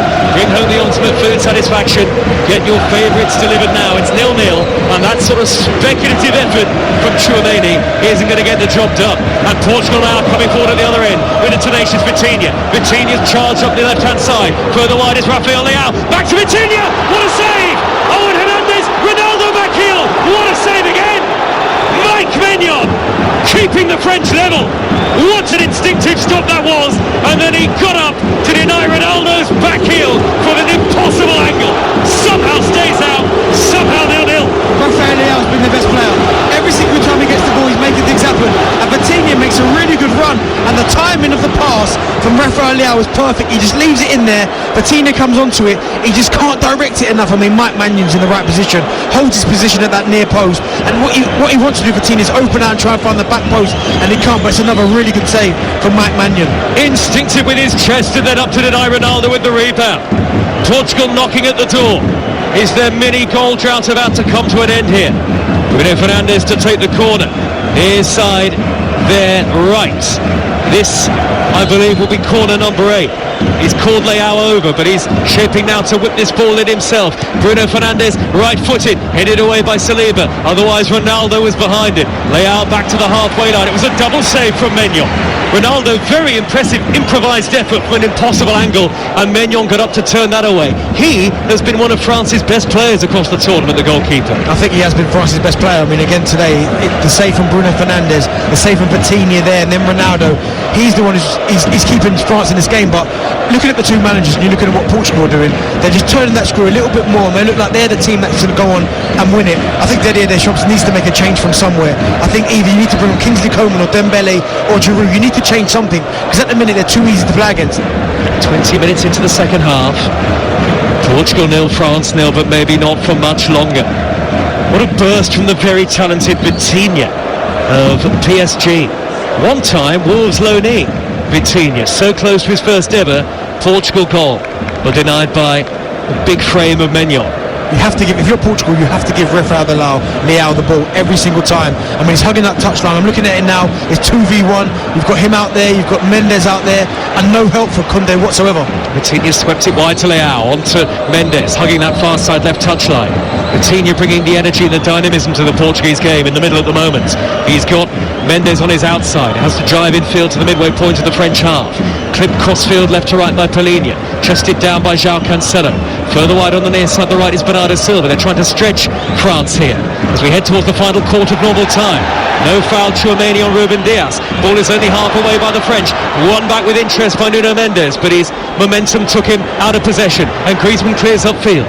Up towards Kolo Muani, who's made very little impact in the game. He has kept the ball in though on the far side to right, and Koundé's forward on the underlap. Kolo Muani darts infield, flicks it back up wide, gets it back here. Kolo Muani's through! It's it wide! Fire a deflection off Ruben Dias. It looked as though the net was about to bulge. French subs have got heads in hands, and Kolo Muani denied by the most last-ditch of last-ditch challenges from Ruben Dias. Well, he's lucky because it's going wide. I mean, it's a poor finish. I mean, it brought back World Cup vibes when he went through at the very end against Martinez for Argentina. But that finish there, he has to score it. But even when they look at the camera angle from behind, it's going wide. It's a really poor finish. In a game that means this much and it's that tight, you have to score in that situation. France make a change. Dembele for Griezmann. Dembele's taken the corner short to Hernandez. Hernandez dinks in the left-footed cross, headed away by Pepe. One goal may be enough to win this quarter-final for either team. With Spain waiting in the wings into the final quarter of normal time. England against Switzerland on TalkSport tomorrow at 5, live from Dusseldorf. And then we'll be in Berlin on TalkSport 2 for Netherlands against Turkey. Dembele for Griezmann, the first French change. Dembele driving infield from the right-hand side. He takes the ball onto his left foot, thinks about a shot, then twists back onto his right-hand channel. Dembele tries to then whack it through the middle. It's cleared away. There was a sea of red shirts in front of him. No way he was going to pick out that pass. He has found Mbappe. Brilliant first touch. Second the shot. Charged down by Nuno Mendes. Cost to the goalkeeper, prevents the corner. Dembele's come on the pitch for about 2 minutes and he's already making a big impact because he's so direct. Every single time he gets the ball, he tries to go at the fullback. He cuts inside there, tries to play Mbappe in. And I think this is probably a change I would have made earlier. I know we're only on 67 minutes, but I just think Dembele's pace unsettles anyone. And when you've got as much as he's got, I wouldn't even play to his feet. Every single time I'd get it, I'd spin it in behind and say, get after that. Well, it was intriguingly poised even in the first half, Darren, you and I were saying, but now there's the creativity and the chances starting to come for both teams. But Deschamps had to do something. Portugal were getting on top. They were the ones creating the chances. Mike Maignan keeping them in the game. And France hadn't offered anything. But just these last couple of minutes now, you had the opportunity there from Kolo Muani, who had to score. You've got Dembele now, who just rolled in Mbappe. They had to change something. And you said it just then, didn't you? That defining miss in the World Cup final, that wonder save from Martinez, but he had the World Cup on his right boot, Kolo Muani. He potentially had the semi-finals of the European Championship on it there, but the tackle saved him, because even when we saw the replay, it was going well wide. Ballooned ball crossfield by Cancelo, header away by Jules Koundé from the right-back position. In fairness to Ruben Dias, there was no way he knew it was going wide. As far as he's concerned, got a pat on the back from Pepe. That's a brilliant block. Great defending, just getting there ahead of the attacker, just putting your body on the line, make sure you get some form of contact on the ball, and he did that. I think both the centre-halves from Portugal have defended really well. Ruben Dias has got possession, just shy of the halfway line now. Vitinha's got the ball. Ronaldo and Mbappe, one shot apiece in the game so far. But as we've been telling you throughout, it's not all just about the so-called main men. There's so much ability across both 11s and indeed from the bench. I wonder whether Portugal will think about changes at any stage. Pepe crosses the halfway line with his pass out to the far side, the left, and Nuno Mendes a long way from commentary position. Portugal from left to right. Bernardo Silva breaking between the lines away from Conte, shuffles it left to Leao. Only Ronaldo really in the penalty area waiting for any sort of cross, and he's being marshalled by the two centre halves. Ronaldo on the waiting for the cross, which is cleared away by Camavinga. It's nodded down by Pellini towards the edge of the French penalty area, picked up by N'Golo Conte. Conte's got Dembele ahead of him, but he next to check backwards, plays a conservative ball back to Koundé instead. Koundé diagonal pass, pinged onto the chest of Theo Hernandez, trots over the halfway line into Portuguese territory. Now Camavinga increases the pace and the intent. Square ball infield to Colomboani, 10 yards from the edge of the box. Great layoff wide to the left hand side. It's Dembele twisting, turning into the penalty area. Oh, it's come to Camavinga from the angle. He's steered it wide. Camavinga from a tight angle, right-footed, seemed set to score the goal, but he couldn't find the target somehow. Inches wide of the far post, but it really should have been 1-0 to France. It almost looked easier to score, or at least to hit the target, than to miss. Does everything right. I mean, he moves it onto his right foot and he tries to lift it over Diego Costa, which he does, but he just gets it the wrong side of the post. But again, that's the Dembele effect. He's got Nuno Mendes up 1v1 and Pepe has to go out of his space, out of that area to go and help him, and that creates a 2v1, and that's where Camavinga runs into that space and he's got to score. I mean, at least hit the target. I know what he's trying to do, but in that situation you've got to hit the target. Both teams have had big chances to have scored the first goal of the quarter-final. 20 minutes to go, and now it really is becoming interesting. Dembele is not always the most popular player amongst the French support, but he's been excellent since coming on. He's only been on for a matter of 3 or 4 minutes. You just don't know what you're going to get from him. I've watched him so many times, I'm waiting. I mean, he's got all the attributes. He can go either foot, obviously he's both-footed, he's quick as they come, but just that last little bit of quality in the final third has let him down on a few occasions. Here comes Hernandez, who's tried to charge up the near side, the left wing, to get on the end of a crossfield ball. Back to Camavinga, and the pace slows. Portugal, red and green, all behind the ball, defending the end that houses the bulk of their supporters, though there are fans of both teams dotted all around the stadium. Out wide to the far side, the right, Dembele drills a low ball in, stabbed away by Pepe. It'll drop down to Conte, not as efficient with the ball, Conte. Tchouaméni has to retreat possession on the halfway line, and that's stalled some of the momentum in the attack. Deschamps and Martinez, the head coaches, either side of the halfway line, about 20 yards apart, both in dark suits. Deschamps with the grey hair, his arms are folded, he turns back towards his dugout now. 12 years in charge, having won the World Cup as a player and as a head coach. Can he do the same in the European Championship as a head coach here with France this year? Nelson Semedo getting some final instructions for Portugal. He'll be onto the field shortly. Played every game of the tournament so far, the Wolves man. Tchouaméni for France, he kept possession. Angled ball out to the right hand side. Dembele gets beyond Rafael Leao, whips in a low cross, cleared away by Pepe again. Pepe's clearance for a France throw. Would a single goal be enough to win it for either team with 18 to go? I think it probably would, Darren Ben. It looks that way. I mean, Dembele's come on, we spoke about it. He's getting at the fullback. He went past Rafael Leao there, put a cross in. It looks like both managers now thinking, do you know what? We can't just wait to get beat. We've got to try and win this game, and then both making, I think, really positive substitutions. Got a French photographer in front of us. He just turned to the commentary position, puffed out his cheeks, as if to suggest this is getting really tense and nervy now. It's been much more enjoyable now that the game has opened up. There's a little more jeopardy in it and a little more willingness to go for it from both teams. 17 minutes of normal time left. Jules Koundé 5 yards in the corner of the penalty area. Wide to Ousmane Dembele. Threads the ball up towards the edge of the box. Then he gets another chance to cross. Blocked by Pepe. Comes back to Dembele under pressure from Nuno Mendes. Nuno Mendes gets the better of him in that physical duel, and it's sent skywards and away from danger by Rafael Leao. You're with Talk Sport, the Euro Sports Bar Weekender, after we're done here in Hamburg. The ball is now with Dembele. Tricky feet, edge of the area. Left-footed corner. Wide. Not by much from Ousmane Dembele. It had Diego Costa, the goalkeeper, statuesque. Curls high and wide of goal in the end. As I say, not by too many yards at all, as Portugal get ready for a double substitution. Here's Darren Ben. I'm telling you now, thinking of Cancelo for Nelson Semedo, Cancelo is not happy in the slightest, and I can understand it. I think he's been decent. I think he's defended well. He supplied Bruno Fernandes with an opportunity. The fact that they're taking him off, I mean, he's shaking his head, and I can fully understand why.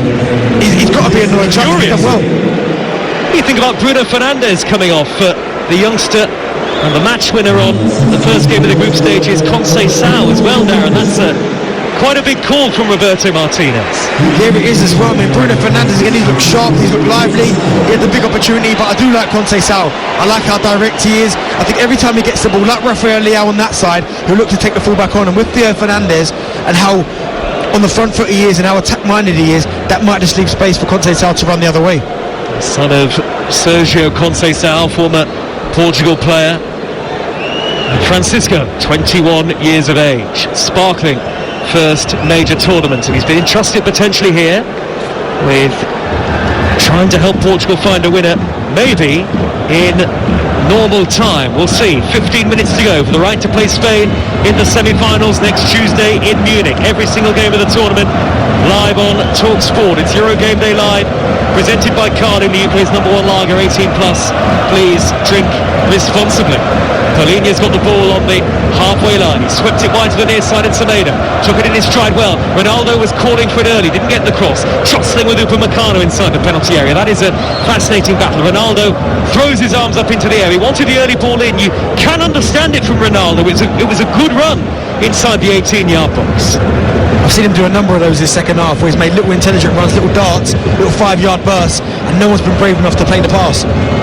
Conceição, square ball back to the centre circle where Bernardo Silva is waiting.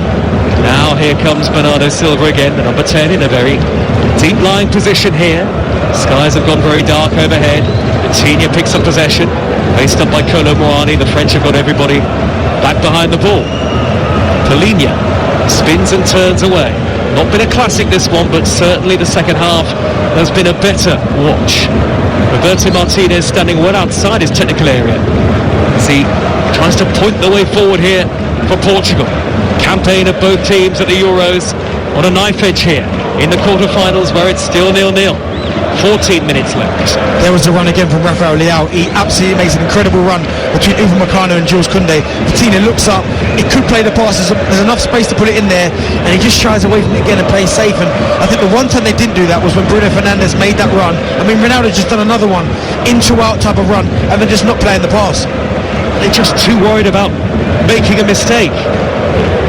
Where's the courage amid all of the obvious quality that both teams have? But Cancelo did it, and Bruno Fernandes got in, and he had a shot on Mike Maignan, made a really good save, but they just haven't done that enough. Courage and bravery might be enough to win the game. Nelson Semedo can't reach a dink ball upfield by Ruben Dias, and Mbappe's kept the ball in play near the French left-back position. It's cleared long by Hernandez, nodded down by Ruben Dias. Conte gets in front of Ronaldo to intercept, and Conte thought about going back to his goalkeeper, saw that Bernardo Silva was there, so Conte's had to hoist it high and long downfield. Kolo Muani can't chest it down, grappling with Ruben Dias. Referee says play on. Kolo Muani chasing back on Vitinha, sticks out a leg a couple of times. Michael Oliver let the play continue, then said it was a foul by Kolo Muani. Free kick Portugal. Good play there from Vitinha, because he had Kolo Muani chasing him down, and Muani, I thought, got up really well to try and hold the ball, but I didn't think that was a foul again. I think Michael Oliver was too quick to blow his whistle. He's quite clearly not making a tackle. He's got his arms up in the air. Again, another, I'm not sure about the decision. Ball is out on the left-hand side in Portugal's possession. Leao back to Nuno Mendes. Now Vitinha. Portugal know what it's like to have to play extra time at Euro 2024 and to do it in the round of 16. Again, after a goalless draw against Slovenia, went all the way to penalties that night in Frankfurt. Conceição infield to the corner of the penalty area, and Semedo. France with everybody back behind the ball. So far in the knockouts, 3 ties have gone to extra time, including the first of the quarterfinals earlier, Spain meeting Germany, and Semedo wins Portugal a corner off Camavinga. One chance, one goal. Maybe all either team needs. 0-0. Good run there from Semedo, running in behind Conceição, and Camavinga having to track him all the way out there. And again, really good play, but that's what I'm talking about. Not everything's got to be defeat. You've got to be a little bit braver. Start running in behind, start trying to play that pass. I mean, Semedo's won himself a corner, they side a corner. Here goes Bernardo Silva to whip it in left-footed and in, swinging from the near side of the field at the French end of the stadium. Nervy moments now for France here. Polinia, Ronaldo, Ruben Dias and Pepe are all there. Bernardo Silva, high ball into the 6-yard box, punched away two-handed by Mignon, back in by Vitinha, and Colomwani with an awkward clearance over his shoulder, half away from danger. Then Conte got in front of Vitinha. The ball is steered towards the left by Polina, cleared away by Koundé. Now Mbappe jinks away from Pepe, but not beyond Polina, who slid in, and Mbappe's gone down. Oh, yellow card for Polina. Referee thought it was a foul on Kylian Mbappe. Polina wags his finger. Michael Oliver was pretty sure. 0-0, 11 minutes to go plus added time, or we'll have extra time. Darren Bent. No foul whatsoever. Paulina stays along the ground, he slides in, he almost makes the tackle with his shins, and the fact that they've given that to Mbappe, another poor decision for Michael Oliver. Too quick to blow his whistle, too quick to get his cards out, because Paulina, Mbappe chops inside Pepe and he's away, and Paulina slides along the floor and makes the tackle with his shin. Poor decision again. The 2016 final went to extra time. Maybe the 2024 quarter-final between Portugal and France likewise. Both teams have had chances to win it so far. Maybe more will be forthcoming as we tick towards the final 10. Camavinga facing his own goal. Back to William Saliba. Now Mignon. Both sides set up very strategically, quite rigid off the ball.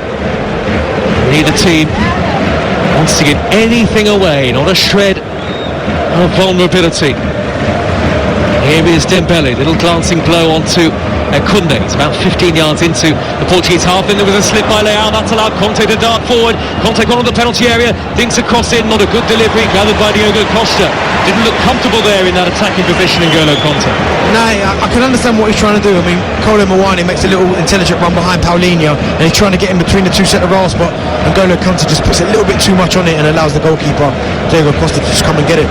Oh, we'll be getting the train to Berlin tomorrow for Netherlands against Turkey, which could be very open. And before that, on TalkSport, England against Switzerland at 5 o'clock, with all the pre-match build-up and post-match reaction into the night on TalkSport for you. Here is Ruben Dias, 10 yards shy of the halfway line, and a square ball to Pepe. Just waiting for that glimmer, that side of goal for Ronaldo or Mbappe. Neither, in fairness, have managed to manufacture or have had that manufactured for them yet, Darren. And both of them have had opportunities where the ball's flashed across the box.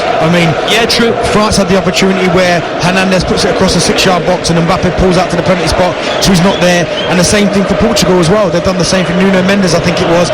He puts him to a really good area, and Ronaldo pulls up to the penalty spot rather than getting himself into that 6 yard. So both of them could have had tap-ins. Good reverse ball by Rafael Leao. The flag has stayed down. Vitinha down by the corner flag, trying to check away from N'Golo Conte. The cross is blocked. It's a Portugal throw midway inside France territory, far side of the field. Flags of nations from around the world dotted all across the stadium here in Hamburg. Germany, the hosts, out today, beaten by Spain 2-1 after extra time. So Spain, the first team into the semi-finals. The winner of this tie will play Spain on Tuesday. The only other semi-final, either England or Switzerland against Netherlands or Turkey. The final next Sunday the 14th in Berlin.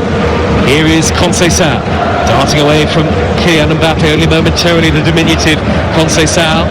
Wide out on the near side is Nelson Semedo. Back to Ruben Dias, like a chess match here.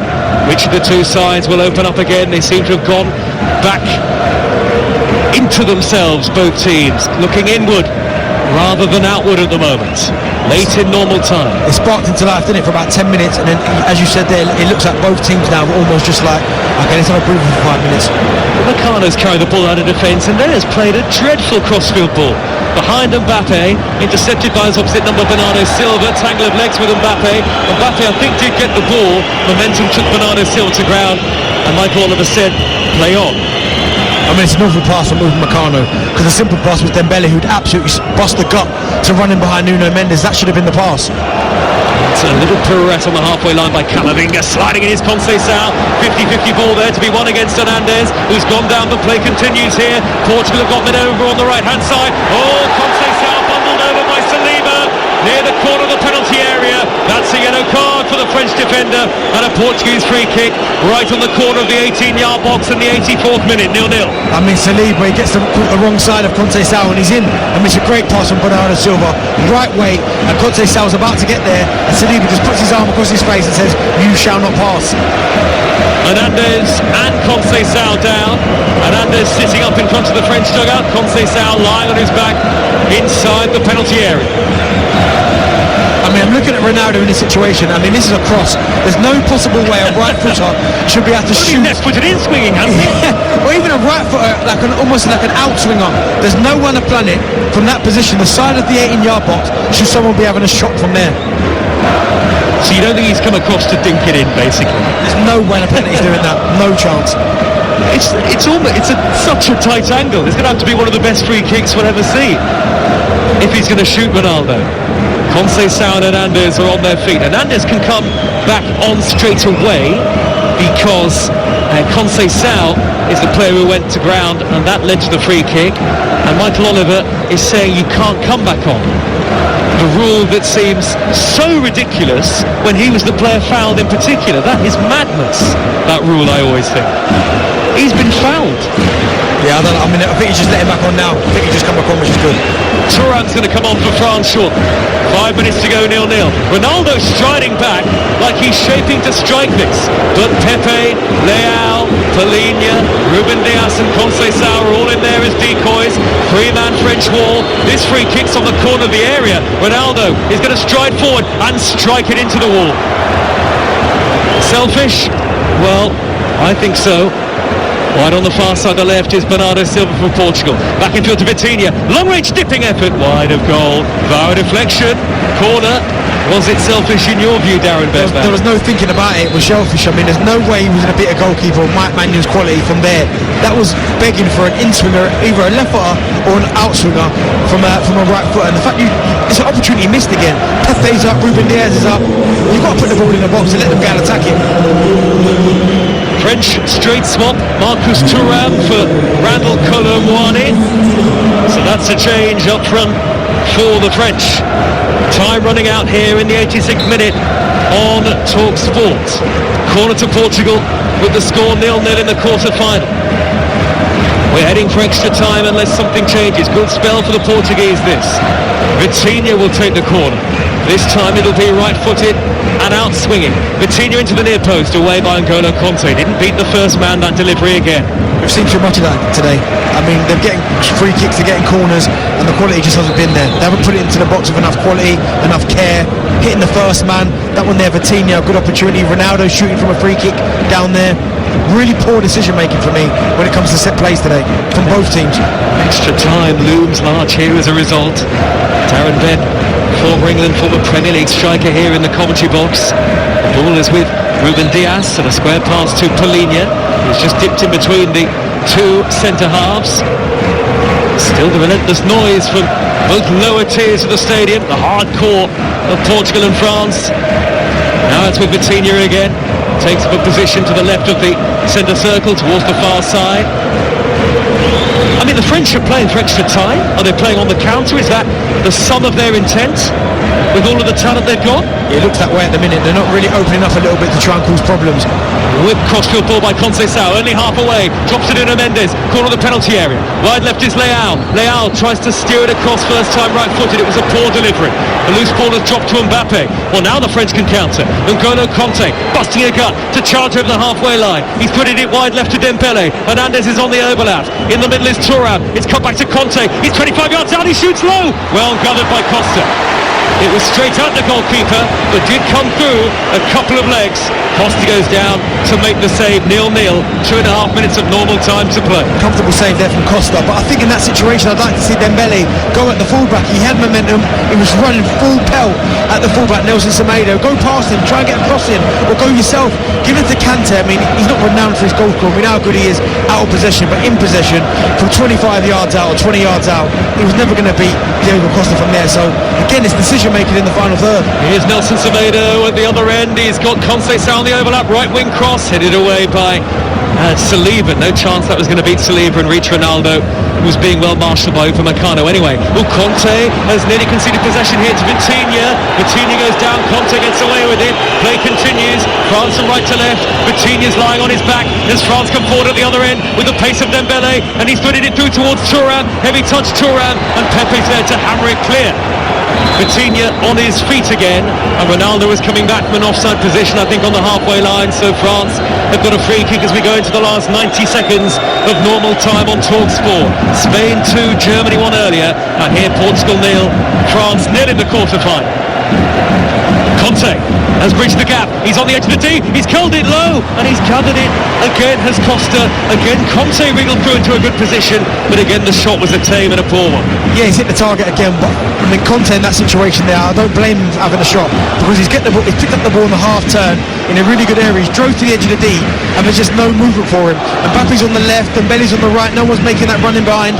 Why not have a shot? Why not?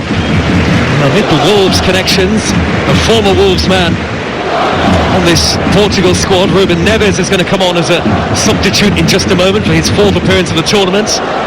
On cap number 50 in the round of 16, and this is surely heading now to extra time, barring a very dramatic late intervention. Halfway line is Nuno Mendes. Seems to be more intent from Portugal to go on and win the game in normal time here.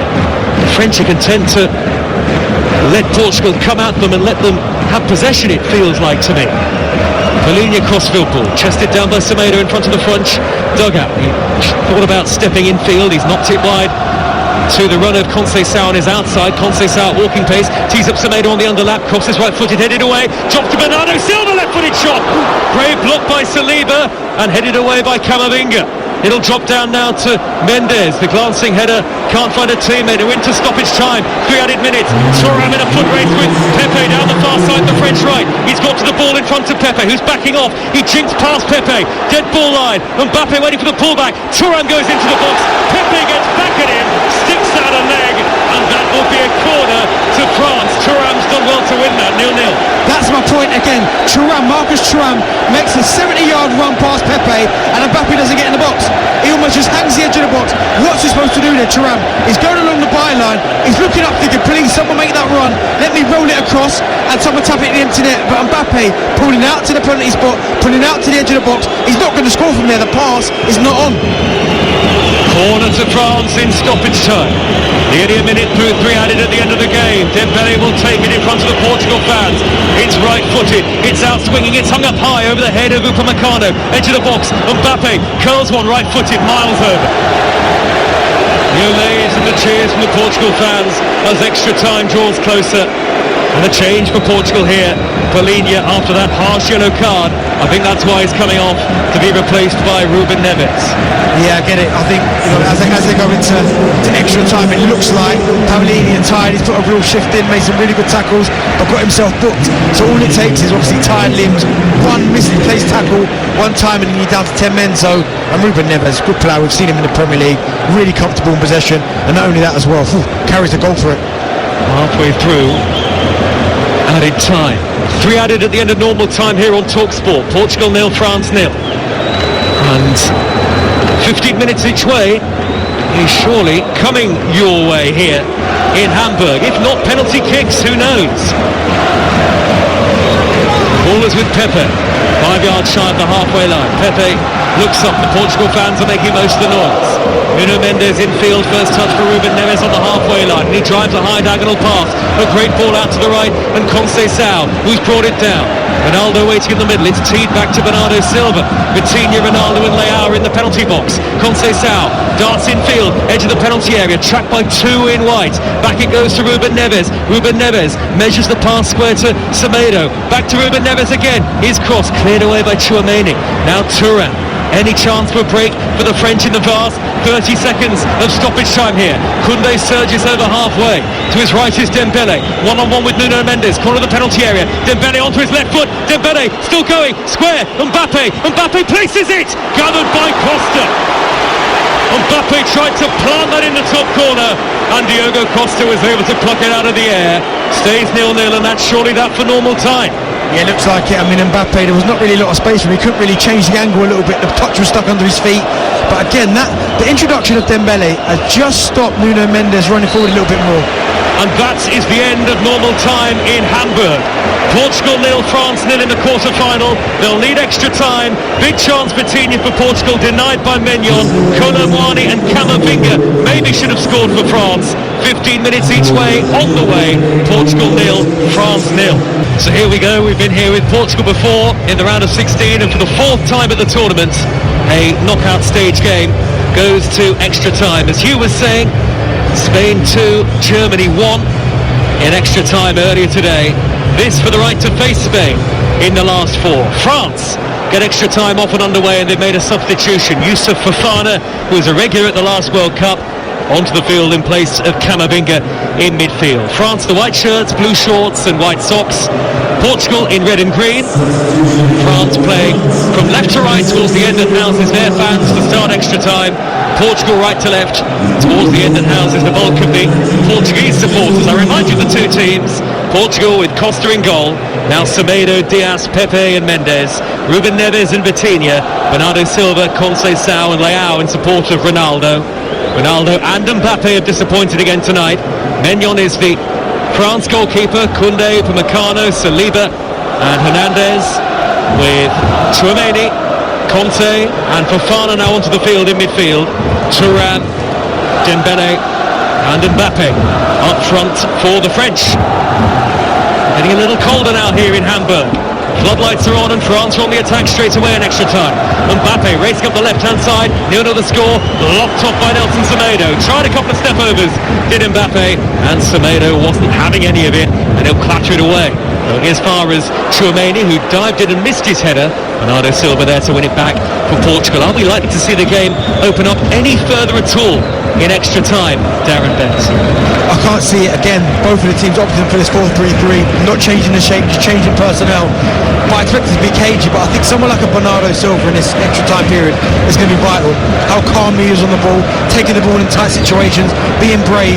I think he might be a source. Yes, he hasn't got the legs of maybe someone like a Rafael Leao or Ronaldo, but just in possession, choosing the right options. And I wonder at what point, we can talk about this maybe in a few minutes' time, what point players start to think about penalty kicks. We're in extra time, 2 minutes into it, 0-0 the score. Portugal on the attack with Bernardo Silva, corner of the penalty area, faced up by Conte, goes back to Vitinha. Vitinha wide left to Bernardo Silva again, darts to his right and finds Nelson Semedo. No, he doesn't. Theo Hernandez is there, shrugs aside Semedo to win it back for France.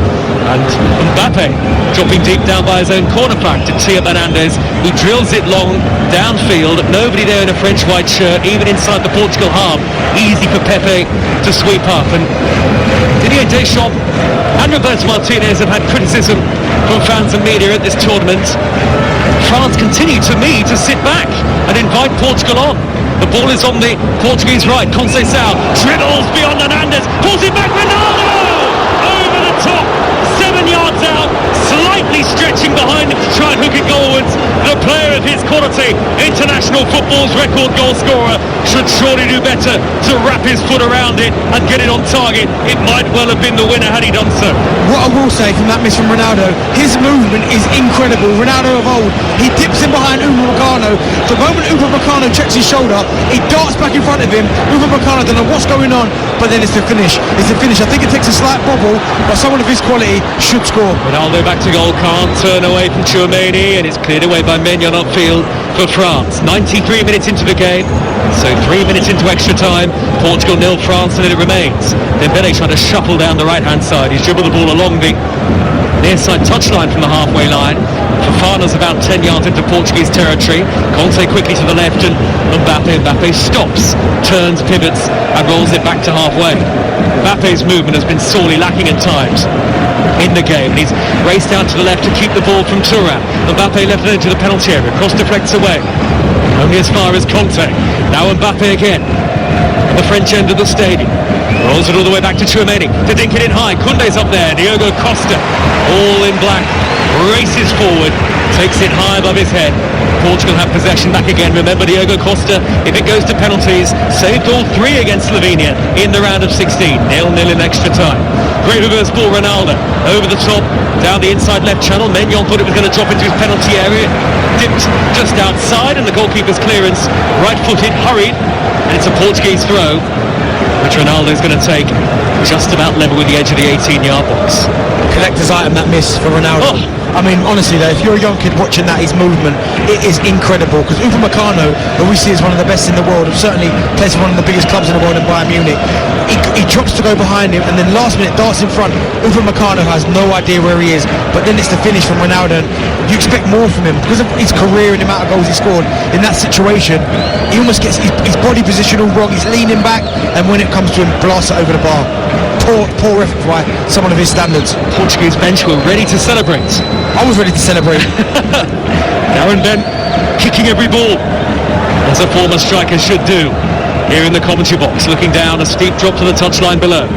There's a bit of Portuguese possession with Semedo, 10 yards from the corner flag, and he wins the throw off Theo Hernandez. The French attack's defeating, they're on the counter-attack most of the time. The Portuguese, the team who, for me, are going for it here. They look the more positive, the team with the greater intent to win the game in extra time.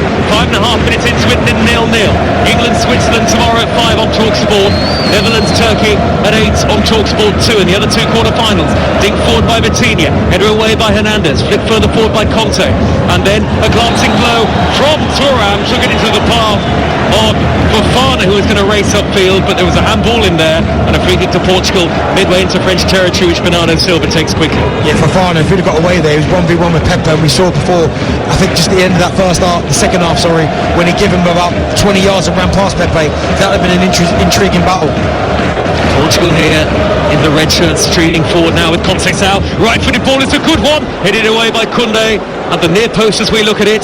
Now it's with Dembele, who has rolled away from Nuno Mendes, and Dembele now with his quick feet can charge forward over the halfway line at really good pace. He's run 40 yards here, Dembele, brilliant run beyond Pepe as well, magnificent. Dembele lays it square, Mbappe in the area, Mbappe onto his right foot, can he finish? Pepe got back to make the block, and Pepe pumps his fist like he's just scored a goal.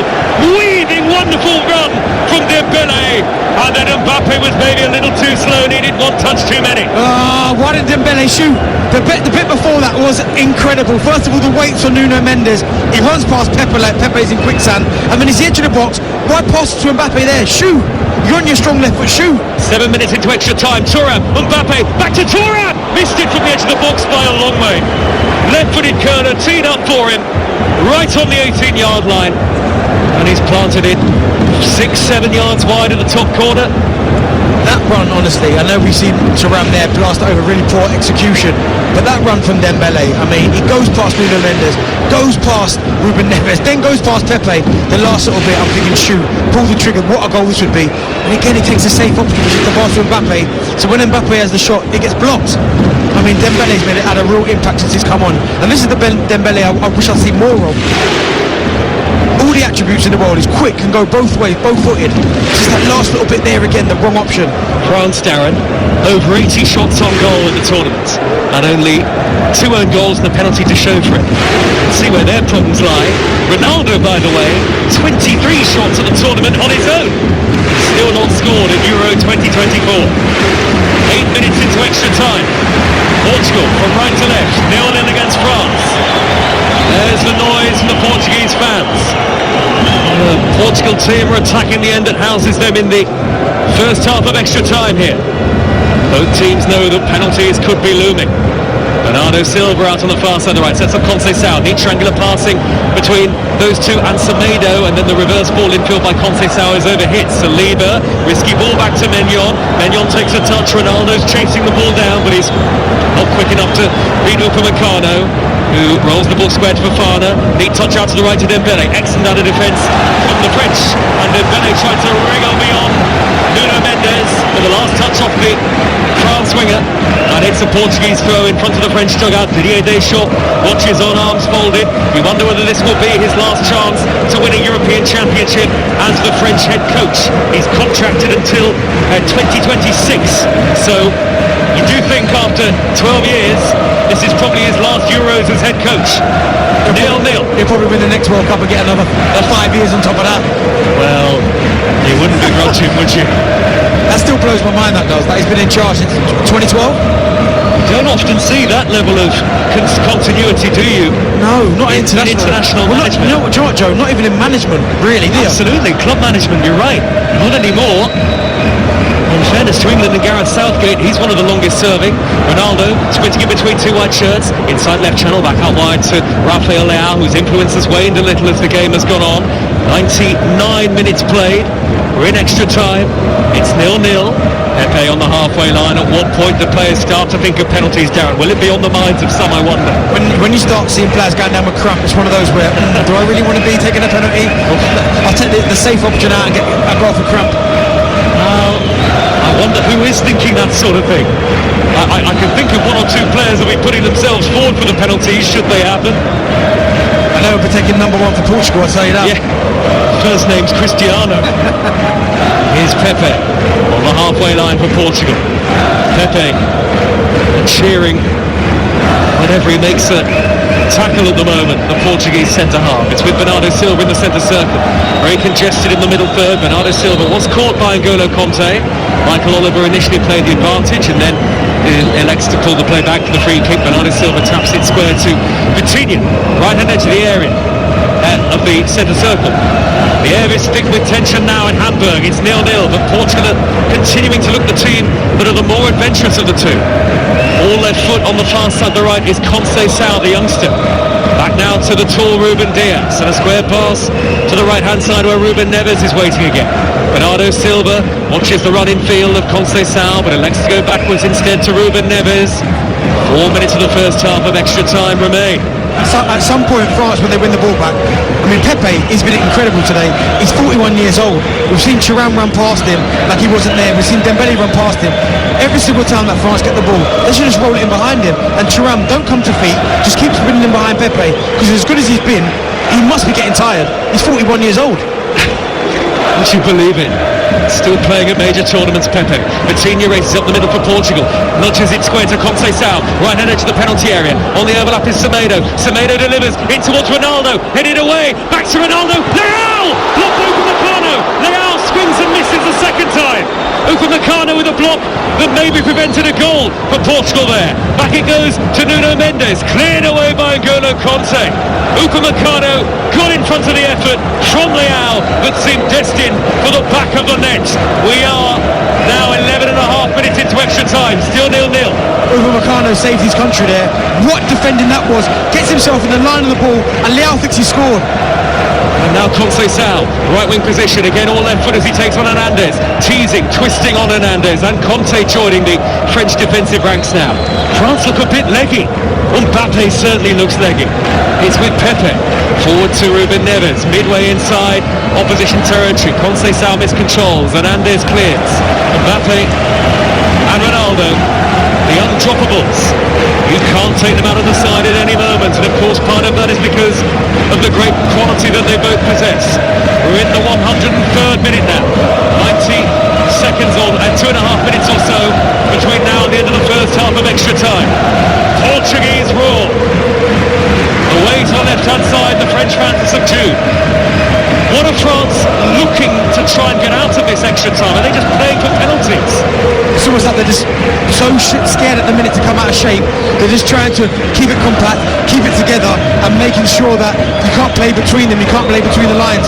But as I said, Thuram, it's got to be, if ever they win the ball back, just start to drift to this kind of left-hand side, because you can get him behind Pepe. And apologies there momentarily for anything you might have heard in that moment. What is a tense evening. The ball is back with Pepe on the halfway line. With Talk Sport, Portugal 0, France 0. Pepe in for the centre circle. Ruben Dias. Vitinha back to the goalkeeper. It's with Bernardo Silva, about 5 yards forward of the edge of the penalty area. Now Pepe again apologies for any colourful language you might have heard just a moment or so ago there. Vitinha, midway inside his own half of the field. Chips the ball back to Ruben Dias. Portugal 0, France 0. So we've got 30 seconds, rather slightly more than that, about 45 seconds of the first half of extra time to go. Pepe, midway inside his own half of the field. Square ball to Vitinha. Vitinha winds to the near side of Nuno Mendes. Infield on the halfway line. He's scampered beyond wide to the right-hand side. Conceição takes off possession. Conceição, left-footed corner, trying to bend it in the top corner, but it is looped over the top. And 0-0 it remains. Late in the first half of extra time, Darren Benton. Oh, the longer it goes on, the longer you feel we're destined for penalties today. It looks that way. I mean, Conceição, I'm not mad at that, to be fair. He's looked up. There's only Ronaldo in there. No one's really making any kind of dynamic movement. Why not try and bend it into that far top corner? It was a good opportunity there for him, but again, it looks like France now. And this is almost like, you know what? They're sitting in this shape just until half-time of extra time. Walking pace now, and the French seem content for spot kicks. We're 15 minutes away from that as Michael Oliver blows the whistle for half-time and extra time. One chance for Ronaldo in that first period of extra time. Right-footed 7 yards out, couldn't get it on target. Portugal 0, France 0. That could be a massive moment in France's tournament. Kylian Mbappe in a European Championship quarter-final, taken off halfway through extra time. Bradley Barcola, virtually untried and untested at international level, the 21-year-old, but very exciting nonetheless, is his replacement. So Mbappe leaves the field with France and Portugal potentially 15 minutes away from a penalty shootout in the last eight, with Spain awaiting the winners. There'll be a change too for Portugal.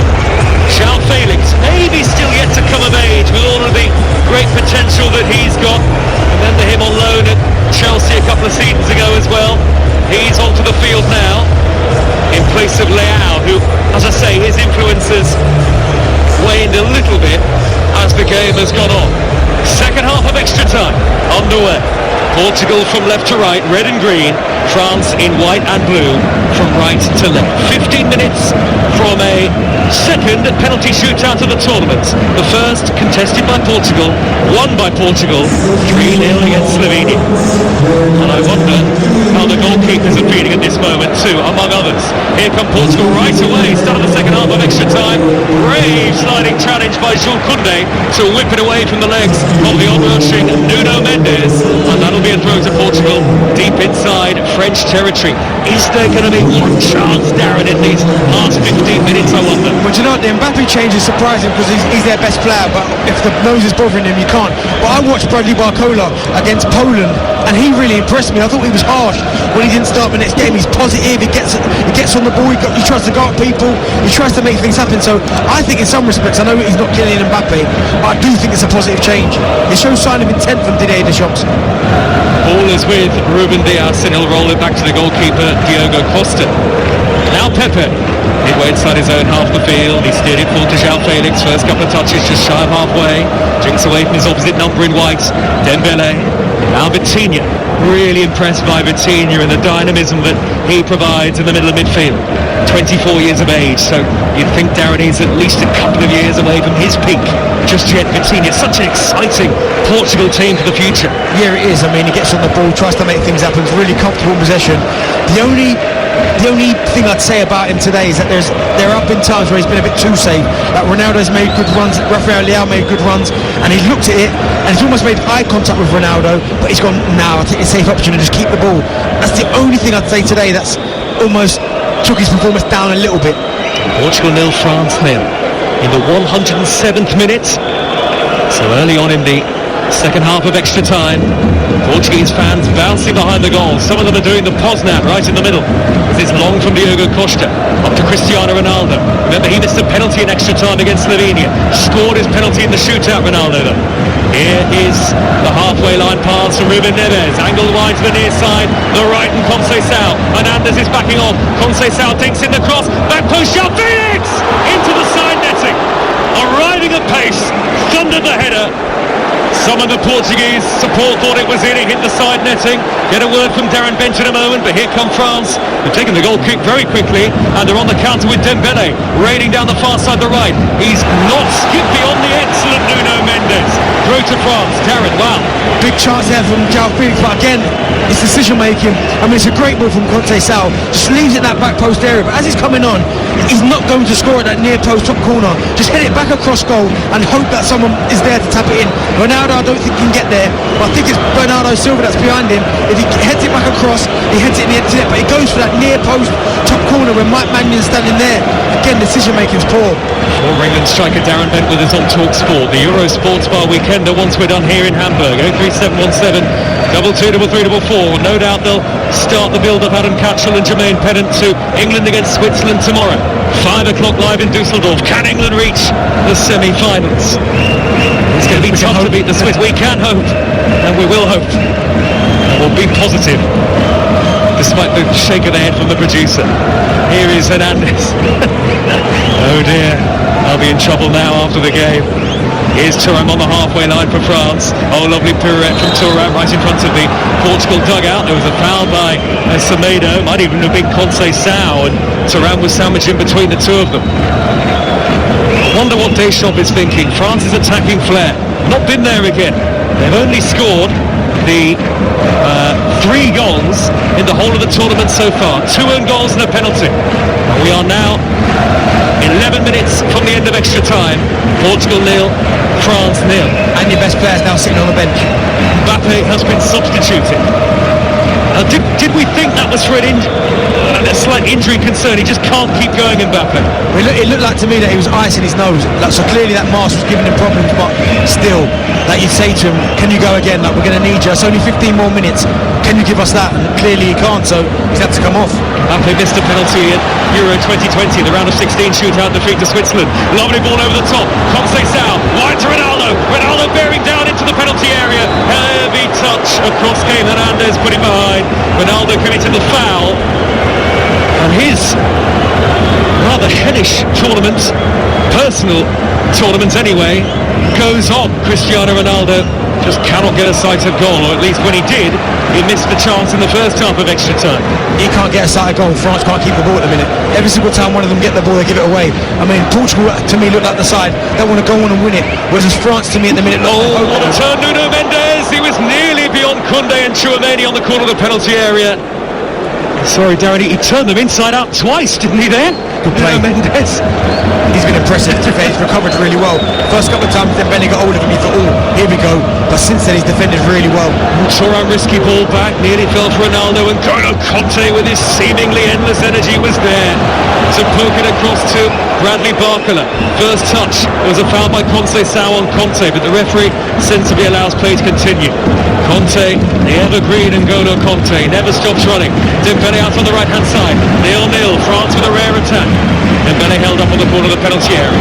Thuram is he a centre forward? He's playing midway inside the Portuguese half.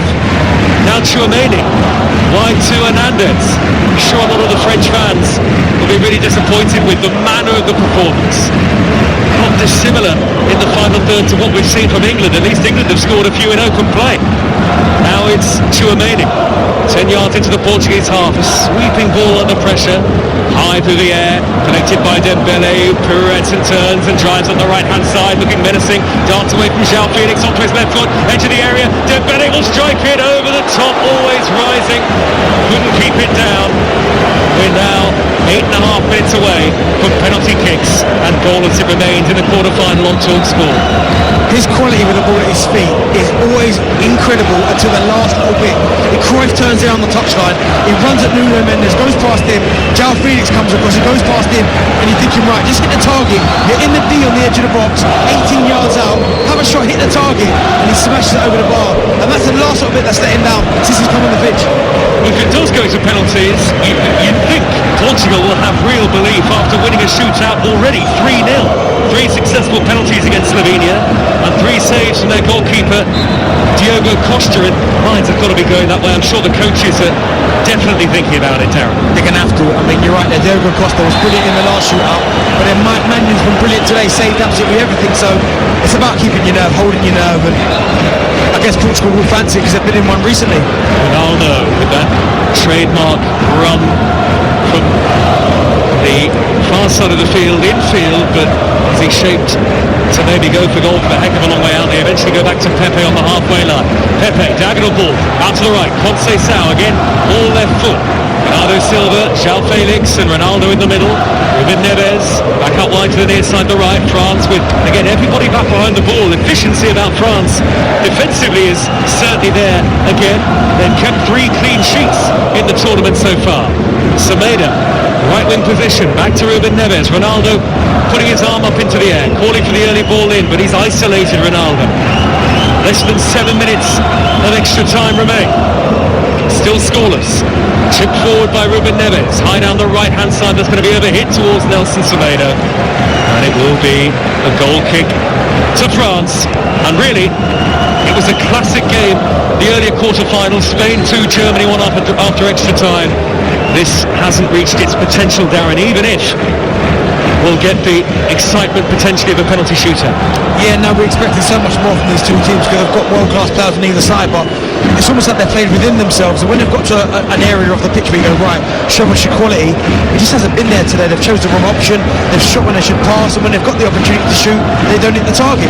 Barcola weaving his way infield from the left-hand side. What a run by Barcola. Angled tight, went for goal, was never going to score. Over the top, left-footed. Beyond 3-4 in red and green, and then it wasn't really even a half chance. The angle was so tight, sweeping over the bar on his left foot. And that's exactly what I'm talking about. There, summed it up in a nutshell. It goes between two players. You think, right, Barcola, can you show composure? Can you maybe pick someone out with a pass or a cross? Or if you're going to shoot, hit the target. And it's a wild slash with his weaker foot where he's never going to score from that area. Really poor, again, decision-making in the end. Weaving run reminded me a bit of that very famous Ryan Giggs goal against Arsenal in an FA Cup semi-final about 25 years ago. I've tried to forget that. And Giggs, I bet you did. So yeah, I shouldn't have brought that up, should I, against Arsenal? But and Giggs was actually from a similar angle, but of course his finish was more than unerring. One of the great FA Cup goals. Barcola, who actually I don't think would have been alive when that goal was scored, unable to replicate it. 0-0, 5 minutes of extra time to go. Penalties on the way. I don't know, do you settle for penalties at some point as a player? Does it look like they have here? More so from a France perspective, because they're not committing too many men forward. Portugal still look like they want to go on and win it. They're still trying to create chances, trying to throw people at it. But France just look like, alright, let's just keep our shape, keep our composure. Conte's not kept his composure. He's given it away to Conceição. Right hand edge of the penalty area, blocked off by Hernandez at the expense of a Portuguese corner. Now in the 116th minute, we had a late extra time winner in the first of the quarterfinals. Might there be one here tonight in Hamburg? It's going to be left to Vitinha to take, so the delivery will be out swinging. Darren Bent is dancing to the rhythm of the Portuguese singing. The anthems and the atmosphere in here has been honestly incredible. Both loud. The Portuguese fans have been loud, the French fans have been loud. Ronaldo, Pepe, Ruben Dias, João Felix hanging around the penalty spot. Ruben Neves is in front of the goalkeeper. It'll be Vitinha to take the corner. Late in extra time, a goal could be enough to win it here for either team. Vitinha, right-footed, lofts it in. It's looping Ronaldo, trying to bicycle kick off to Bernardo Silva, blocked. Ronaldo's been penalised. Bicycle kick effort, but he caught Upamecano, and we edge ever closer to the spot kicks. I mean, it's Pepe and Ronaldo. They've tried to block. Saliba's picking up Pepe, and Upamecano, I mean, he's brave. He puts his head in there, and Ronaldo drags him down. I mean, it's a foul. I know Ronaldo's arguing, but for me, it's quite clearly a shirt pull. England against Switzerland at 5 o'clock tomorrow. Build up from TalkSport breakfast at 6. We'll have all the reaction, post-match voting on TalkSport as well into the night. Whether England win or draw, will they be in a major tournament semi-final at the European Championship again, England? We'll see. We'll know. By this time tomorrow, we'll certainly know. Here is N'Golo Kanté for France, 0-0. 117 minutes have elapsed now. Dembele, right wing position, one-on-one with Nuno Mendes. Dembele uses his pace, wins a corner off Nuno Mendes. France maybe have probably been the weaker of the two teams, certainly going forward, but it's all about the results in tournament football. France maybe a header, a shot away from the semi-final of a European Championship. Corner, Dembele floats it in high. Upamecano back post climbs, nods it down, headed away by Cristiano Ronaldo. Fofana tried to hit it on the volley. There was a foul on Ronaldo there. Free kick to Portugal away to the left. And here comes the Portuguese change. Off goes Vitinha. And here comes Mateus Nunes, who we didn't see a lot of at Manchester City last season. This is his second appearance in the tournament. He originally actually been left out of the final squad. There'll be a standing ovation for Vitinha. Yeah, it's played really well. Kept possession, been nice and neat and tidy with the ball at his feet. Must be run out of energy because he's given it a shift, to be fair, defensively up against Tchouaméni and Camavinga before he went off on Kante. He's put a real good shift and he's done well today. So managers might have a list of penalty takers, but I guess you've got to poll the players themselves to see who feels mentally up to the task and physically, I guess, as well, of taking a penalty in a quarter-final of a major tournament. That's always the big thing. I mean, you might have, as you said there, the managers might have a list and go, right, I want you to take it. But if you don't feel confident about doing it, you can't step up and do it. Flicked by Ronaldo up the middle, Koundé covering back to goalkeeper Maignan. A minute of extra time to go. Maignan finds Saliba, Portugal 0, France 0. Saliba will slice his clearance left-footed. For once he doesn't look composed. Headed down by Semedo, retrieved by N'Golo Kanté. Kanté now, square pass to the feet of Tchouaméni. France without Mbappe on the field, substituted at half-time of extra time. Dembele infield to Tchouaméni, the number 8 again. Rolls away from Mateus Nunes. Now Upamecano away from Ronaldo with a little square pass to William Saliba. Last 30 seconds of extra time here, and it's going to be with Hernandez to race in between two red shirts. Hernandez racing forward to the edge of the penalty area. Oh, Fofana couldn't pick up on the square pass. Dembele would have been in space otherwise, and it's hoisted long to Cristiano Ronaldo. Far side left wing position, a long way from goal. Halfway line is Nuno Mendes. 15 seconds left. Great score, Nuno Mendes. He played it on. Space here. Bernardo Silva into the area to try and win it. Onto his left foot. Lays it square. Nuno Mendes covered by the goalkeeper. On his right foot, the left back. Chance to win the tie with what would have just about been the last kick of extra time. Play goes on. France counter. Fofana's carried it a long way upfield. He's picked a pass to Thuram. Thuram into the area. Can he get his shot in? Thuram blocked off by Semedo. Goalkeeper pounces on the ball, and Michael Oliver brings an end to extra time, and will have penalties in Hamburg. Nothing to separate Portugal and France after 120 minutes, and for the second time in Euro 2024 in the knockout stages, we will have a penalty shootout live on TalkSport, and based on the round of 16, the Portuguese will fancy their chances. Full time after extra time, Portugal 0, France 0. At the Portugal end, just like Monday night against Slovenia. And the two goalkeepers embrace, Diogo Costa and Mike Maignan. Maignan wearing the famous number 16, the number 16 worn by Fabien Barthez, the great French goalkeeper of the 98 World Cup and Euro 2000 winning teams. But for Diogo Costa, how much of a psychological boost for the goalkeeper.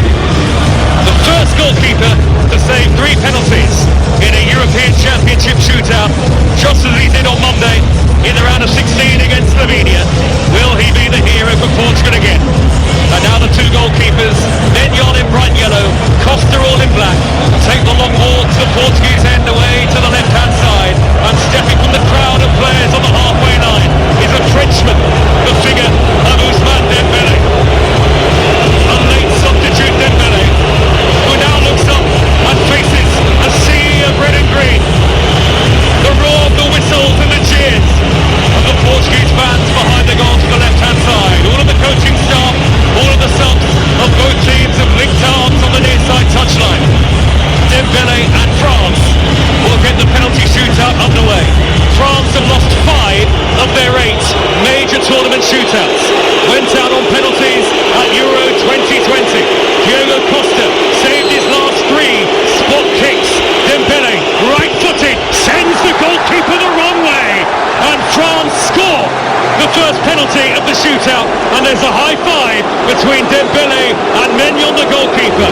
Maybe a bit of gloss has gone for Costa as Cristiano Ronaldo steps forward. Dembele there, really silencing the crowd, the Portuguese fans behind that goal, and settling down his teammates.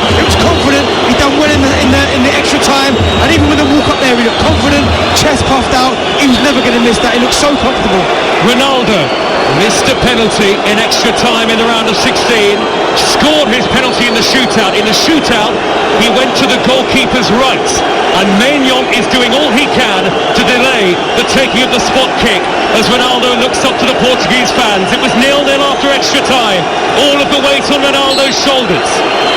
He takes a big deep breath, angles his runner, stutters, Ronaldo, slow runner, right foot into the bottom corner, to the goalkeeper's right, Ronaldo scores. Oh, and he's got a swagger, a grin on his face now, Ronaldo. Calm down everybody, he says. 1-1 in the shootout, Spain await in the semis. What a penalty that is, because he stutters and Mike Maignan in goal doesn't move, and then it becomes mind games. Can you get enough connection on it? Can you get enough power on it? And he does that with one step, and Mike Maignan goes the right way, but he still can't save it. Great penalty from Ronaldo. So 1-1, both penalties in the shootout have been scored so far. Youssouf Fofana, a late substitute for France, the Monaco midfielder, places the ball down on the spot. Mbappe can only watch on helplessly, having been substituted in extra time. Fofana to give France the lead back in the shootout. Short runner, right-footed, round the middle, and he scores. Goalkeeper dive to his right, overcommitted Diogo Costa. France have scored 2 from 2. Brave, down the middle, just rolled it down the middle, waiting for the goalkeeper, Diogo Costa, just to move slightly, and then he just rolls it down the middle. Executed really, really well. Good composure. And Portugal know they're in a penalty shootout now, as Bernardo Silva, who scored the winning penalty in the round of 16, the Manchester City man, been in this situation before, looks up to the referee and very carefully places the ball down on the spot. The floodlights on a dark night here now in Hamburg. 50,000 on their feet watching on. Bernardo Silva to bring Portugal level. Another big deep breath. His penalty will be left-footed, hammered into the top corner. Excellent penalty quality so far. And Bernardo Silva punches the air. Pepe steps out of the line of Portuguese players on the halfway line. Portugal still believe 2-2. Perfect so far from both teams in the shootout. Jules Koundé coming up next. Best penalty so far. I mean, again, Mike Magnan's not got too far away from either of the penalties, but that one there, he goes the right way. But it's the power and the accuracy from Bernardo Silva into that top corner, which takes it away from Mike Maignan. Really, really good penalty. Almost deafening whistles for Koundé. A right back, not a regular scorer, brave enough to step up in this moment of all moments. A shootout in a quarter-final. Koundé, the right back, right-footed. Oh, he smashes it beyond Costa. Costa gets right, but Koundé picked out the side netting of the goal. He scores. It's 3-2 to France. France, picture perfect so far. His walk and the way he put the ball down didn't inspire me with confidence one bit. But again, that penalty there has hit the side netting into the top corner. The goalkeeper, Diogo Costa, has got absolutely no chance of saving that. Now the cameras, television and photograph are trained on João Felix. Still a young man at 24, still to really make his mark at international level. The French fans watch helplessly at the other end of the stadium. Maignan, he's taking his time, trotting back to his line. Now he raises his arms up into the air. The next thing that João Felix will see will be the giant goalkeeper in yellow, bearing down on him. João Felix from 12 yards out, a stuttered run at right-footed, hits the post! Hits the post! Portugal blink first in the shootout. João Felix with a slow stuttered run-up. He rolls the ball against the base of the French post, and France maybe feel they've got 1 foot in the semis.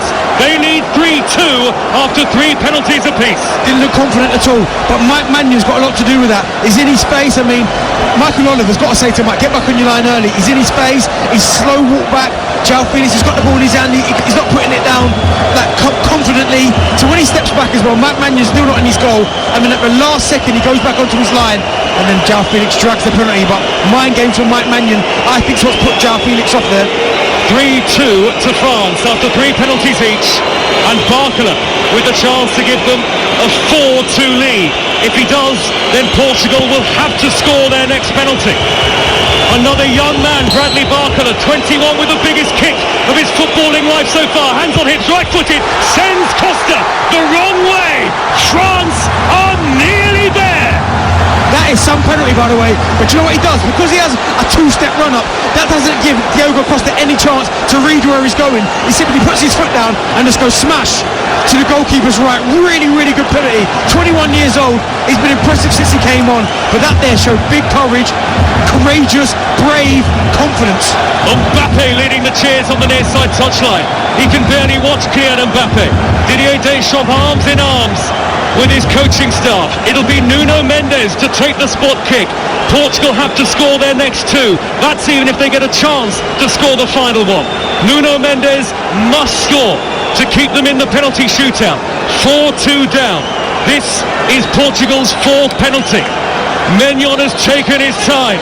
Maignan now the number one in France. This is a massive moment for him.